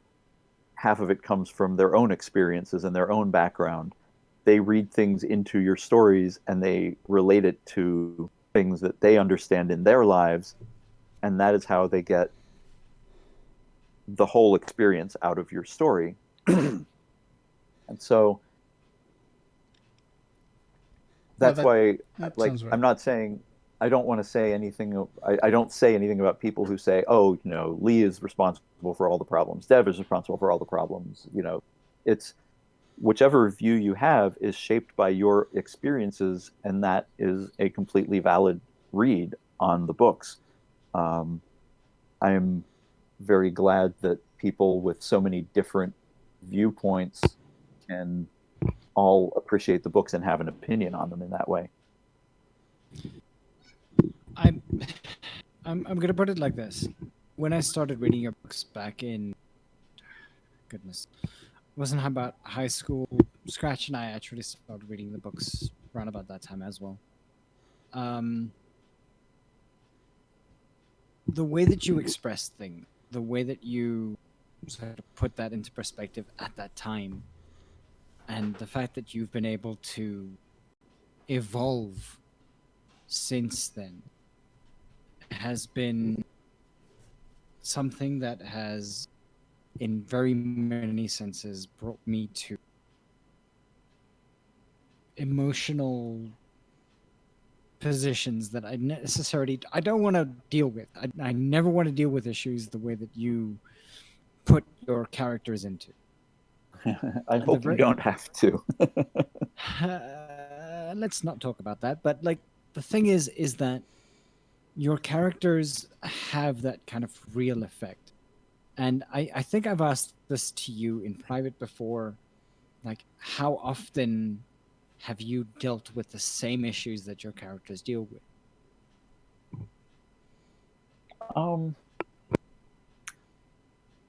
I've dealt with them, but generally in less dramatic form.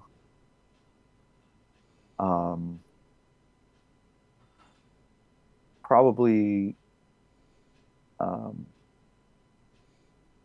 there were, again, I talked about, adding a third person to our relationship, and that was, that took a lot of work to get to a place that is working as well as it is now. And but in general, the way that the drama takes place in the books is often a result of me either um, seeing it from in someone else, whether again in an advice column or um, very rarely, I guess, that friends of mine are going through. But a lot of it is more like, oh, hey, we have this kind of minor disagreement, but what if it was more dramatic? What if it was more, um, I guess, more interesting because we were both more passionate about it, or we were both more invested more heavily in either side of it.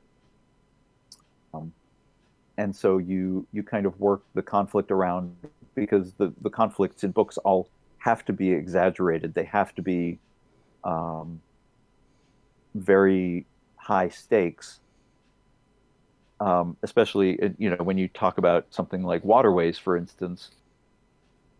Um, most most kids, most teenagers, hopefully, will never feel so alienated that they have to leave home. Um, but that's an interesting story, and certainly most teenagers do at one point or another feel that alienation, and that stress between what their parents expect them to be and what they want to be. Um, you just make it uh, way more dramatic.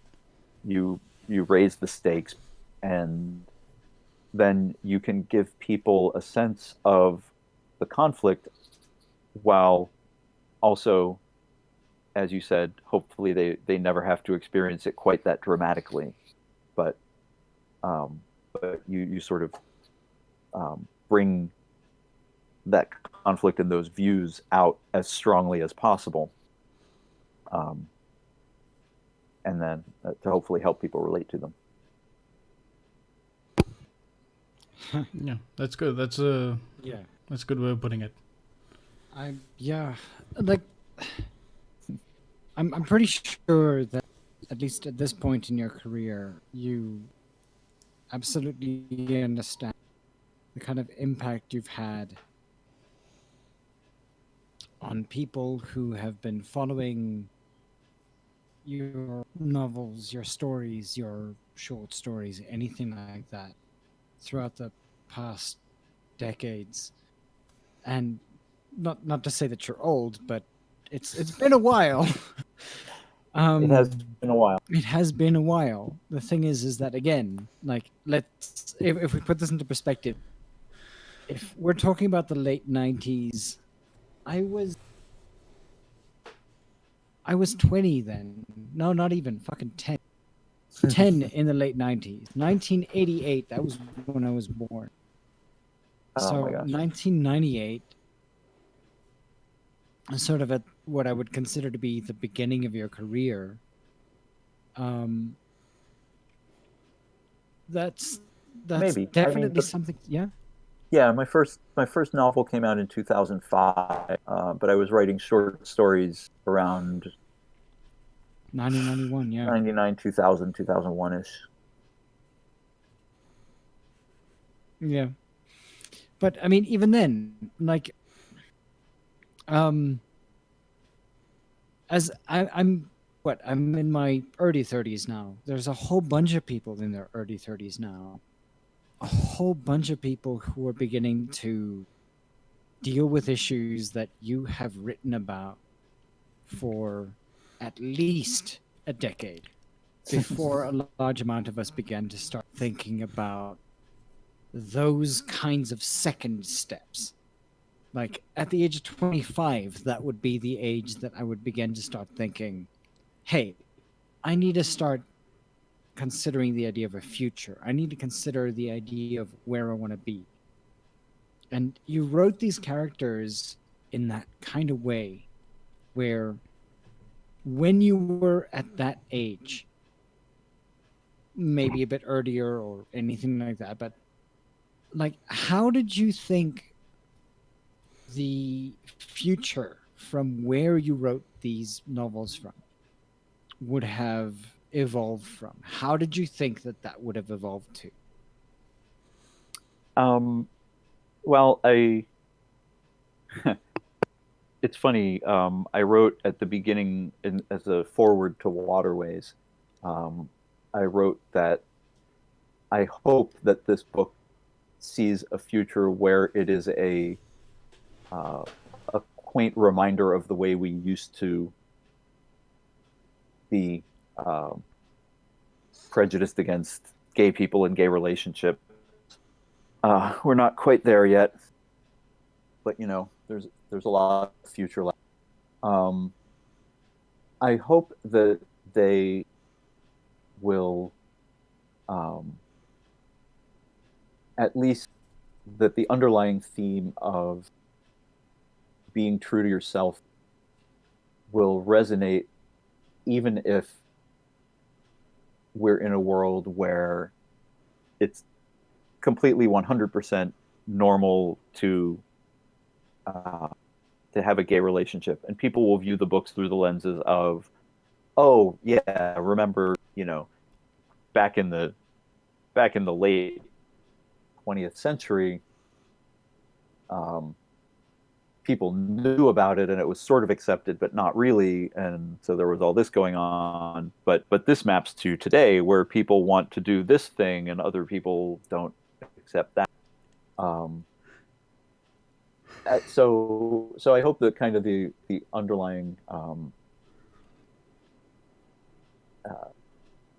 underlying message, I hope, will stay true. I would very much like for the framework to stop being as relevant as it has been, um, and again, thank you for the kind words about it. As I said a couple times already on this podcast, I'm just kind of hoping to help people be the best version of themselves, find their way to a hopefully happier place. And to the extent that the books have helped people with that, I'm very grateful that it worked. Mm.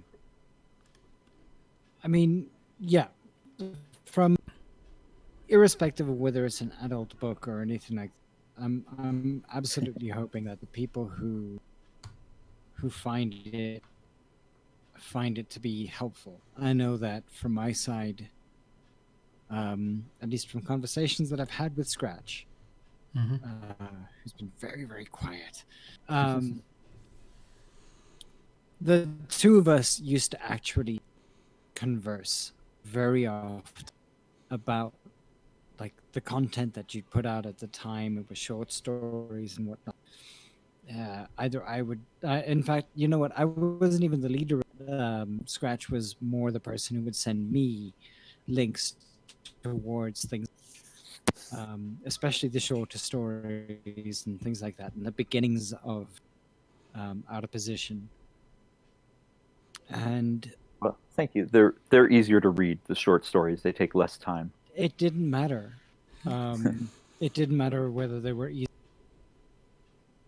Um, from our side, at least from my side, from south-afrifur, and to the larger group of furries out there, um, I'd like to say thank you for the kind of content that you put out there, the constant changes, irrespective of what had happened in the past couple of years. Goodness knows, trans rights, good fuck, a whole bunch of things have happened, and you still remain, irrespective of whether you know it or not. You have maintained an ideology of progression that I think everybody should be proud of.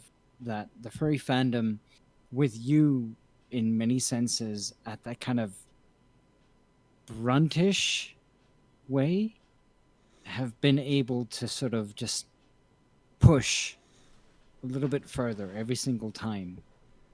with every part of what you're talking about. What doesn't matter what kind of series it is, what kind of model, what kind of perspective you've been there. Doesn't matter if you're accoladed or not. Kyell Gold has been that forefront, that perspective that I think a large amount of outside of the furry fandom has always ever needed. And for that, from south-afrifur's side, we would love to thank you. Be able to just be that person. It's absolutely amazing. I'm sorry I'm putting a large amount of pressure on you, but it's something that I feel I need to say. I've never properly thanked you for the kind of words that you put out there, for what kind of novels you put out there, for the kind of characters you put out there, because they've always been real to a vast majority of the fandom. I think that's important to say. Well, I very much appreciate that.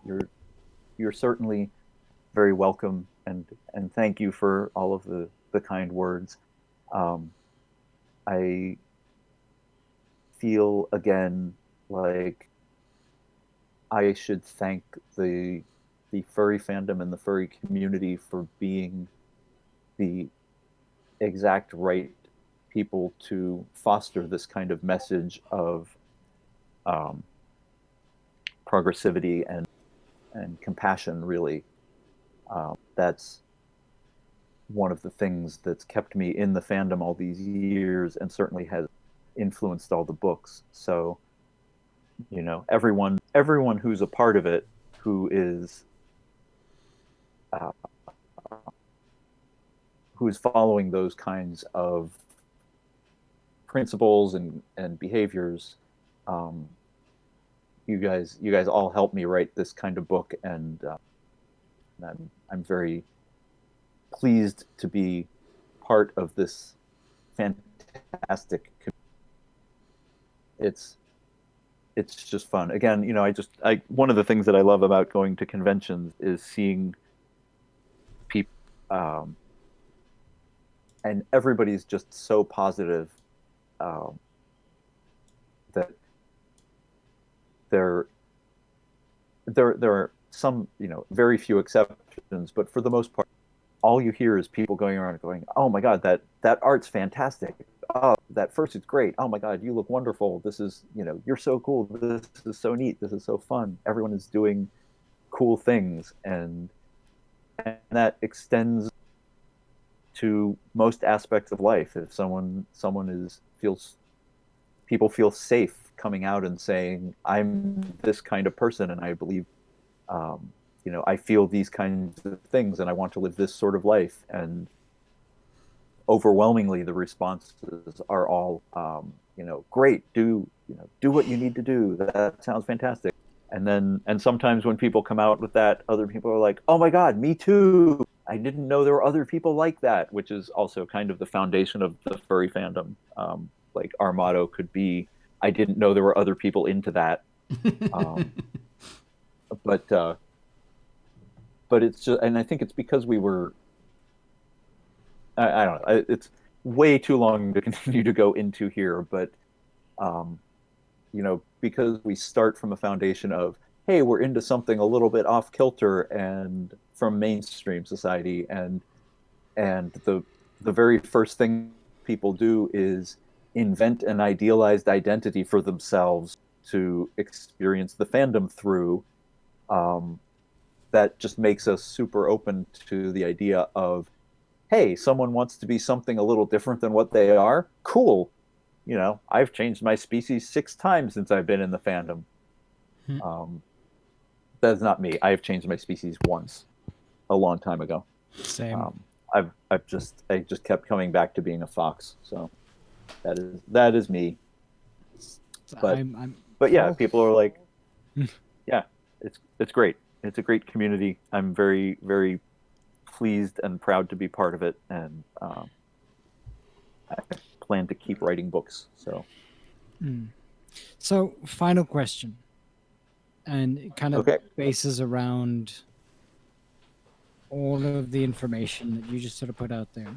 Like, again, you're a very, very well-known contributor to the furry fandom. Your books have inspired more than just one generation of furries within the fandom itself.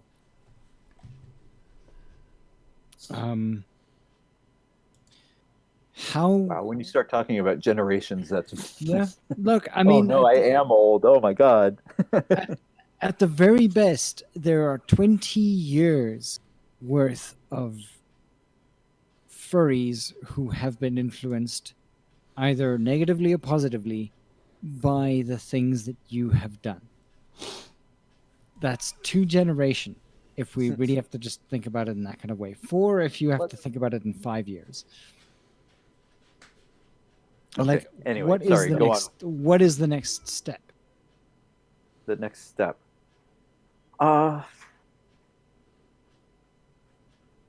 That's that's really interesting.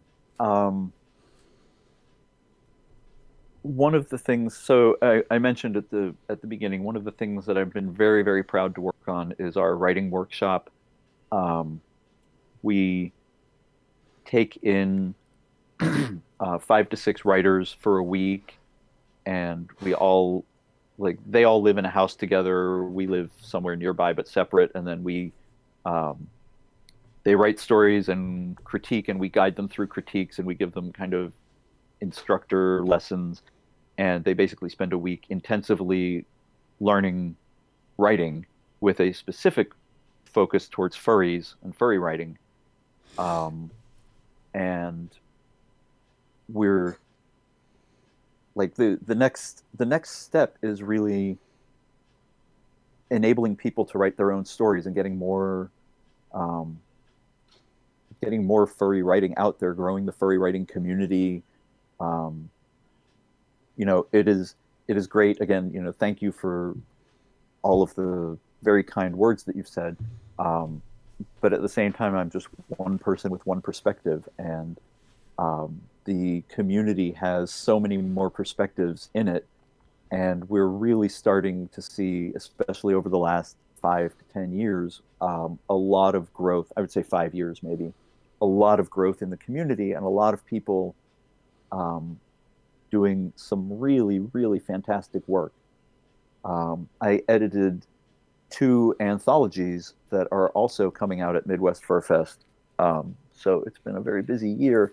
Mm-hmm. But Sofa Wolves, we went back to New Tibet, um, which is an Arctic planet anthology. And then I guest edited for the 10th issue of Fur Planet's adult male anthology, Fang. Mm-hmm. And both of those should be out at Midwest Fur Fest. And just the breadth of stories and the talent in those anthologies is fantastic. Setting aside my story in the New Tibet anthology because I don't want to blow my own horn, but I also really like that story. But I'm, it's great to see how many more voices and how many more perspectives are coming through and adding their own stories to the furry fandom, and I really think that we're building something great. I mean, the fandom is already great. Like the artwork in the fandom is Yeah. it's just beyond amazing. It's professional gallery worthy art, Talk and I would about like them. to Go for it. talk about what? Talk about them.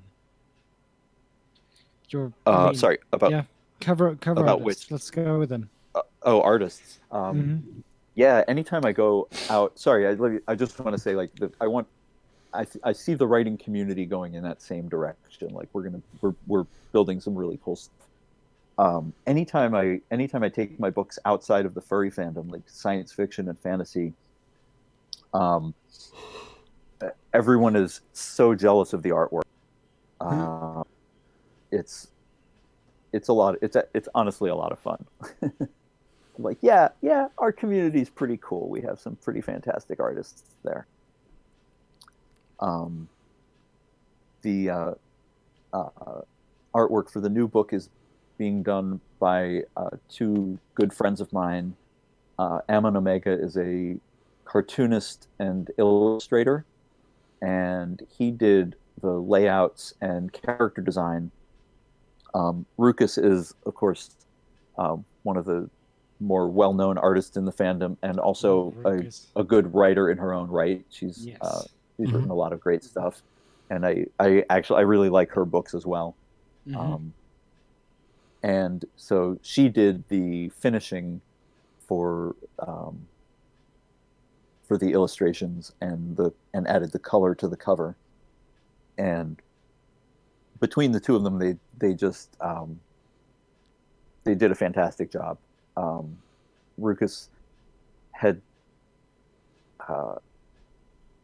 has said that it was an interesting experience and challenge working with someone with an animation background, because the character design and the kind of the energy in the pictures they draw is different from what she does normally on her own. But she really liked the way their style came out. She's been tweeting about it. Actually, Ammon has been tweeting about it too. Seeing that, yeah.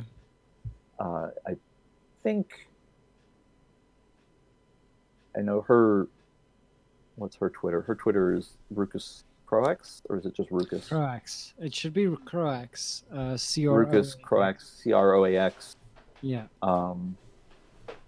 Ammon Omega's Twitter is just Ammon Omega, AMONOMEGA. They both are fantastic artists in their own right, and you guys should go follow them. But the book is, the artwork for the book came out great. I'm very excited about it. Right? Yes, that's their current Twitter name. Yeah. But yeah, it was it was a lot of fun, and I also appreciate that both of them read the book, and so we went through and picked out scenes to illustrate and so on. But also they offered a little bit of commentary and feedback here and there, just like little extra eyes to help the book be a little bit better, which is always nice when that happens. I mean, book is near perfect. Well, we'll see. You haven't read it yet. No, not yet, but like irrespective, I'm more than but I willing appreciate to say it. that. I'm going to put my life on the line. I hope so. I'm very excited for people to read it. There is a lot of what have all these characters been up to the last 8 years, kind of as we go through it. But Smash but cut I'm very to happy with. 2016. Yeah, I'm very happy with the way it turned out, and hopefully everyone will like it. Look, I mean, we're more than happy to wait for a couple of minutes, couple of days, couple of months, pending. But Just a few weeks at this point. Yeah. But absolutely, tribute to your work. It's been a ride for those of us who have been following you for a while. Hopefully a good ride that continues on for a while. We do hope, particularly because Badge, who has been riding a fair amount of time, is looking at me with eyes. I don't necessarily know, but he'll definitely like it's an absolutely like the fact of the matter is that it's been real, it's been believable, and it's something that within the current realm of what fantasy is in many senses, and I say fantasy, but the entire idea of like this sort of This is happening to someone else, but it's definitely something that could happen to someone else. That entire perspective Mhm. is something that people can really get into, and it's something that from our side, I can appreciate that. I can appreciate the way that your characters are fleshed out. Um, it's how we should be writing fiction. It's absolutely how we should be writing fiction. And thank you for still being in the fandom, irrespective of what the fandom sometimes can be. Yeah. um, Well, I mean, we also do a good job of um, reminding ourselves of what we think the fandom should be, yeah, and there are a few people who maybe disagree with that, and then that's fine. They can go have yeah, their other fandom somewhere else. yeah, yeah. Agreed. Mm. Absolutely agreed. Oh, But thank you so much for joining us here Oh, for on sure. Furry.fm. oh yeah, it's been a great pleasure, and I was trying to remember how long it had been since the last time, and I think It's been a was the while. last was the last time the one where we were going to look at the dog, or was that the first time? I'm Because not that was sure. 4 years ago now. It's been a while. We'll definitely It's been a while. It's been, Yeah, I think, at well, least 2 years. but it's always a pleasure to talk with you guys Mm. and have Oh, fun. And congratulations again on your Rugby World Cup. I think that cannot be Ooh. said enough. yeah, and Um, ditto. It is an absolute pleasure speaking with you. Like, Yeah. it's been like we've run like an hour and of like almost 3/4 of an hour over schedule just because, you know, it's great following up this conversation. Like, thank you so much for joining us. It's been amazing. Mm. cool. Mm. Well, thank you again for having me on, and let's do this again in Yes. like less than 4 years. Yeah, Yes. and we're looking forward to titles. We'll definitely find a copy somewhere and give it a good Set it read. at the south-afrifur convention. I'm Yep. commitment Again, it'll be hashtag. out. It'll be out at MFF. Pre-orders for the print versions are up at furplanet.com right now. The ebooks should be out. Um, I'm going to say either like the weekend of MFF or shortly thereafter. So Mhm. they'll be on Bad Dog Books at first, and then in January they'll come out on all of the other platforms. Awesome. Um, so it should be available to everyone pretty soon. Great stuff. All right. Thank you so much. All right. Yeah. Thanks Yeah. again, guys. Thank Yeah, you. it's been a blast. Thank you so much, and It really thanks has. to all the listeners. There'll be some music after this, correct, Ivik? Absolutely. Okay, so we'll see all the listeners then after that. Yes. Yeah, have a good evening, everybody. Thank you. Cheers. All right. Cheers. Cheers. Cheers.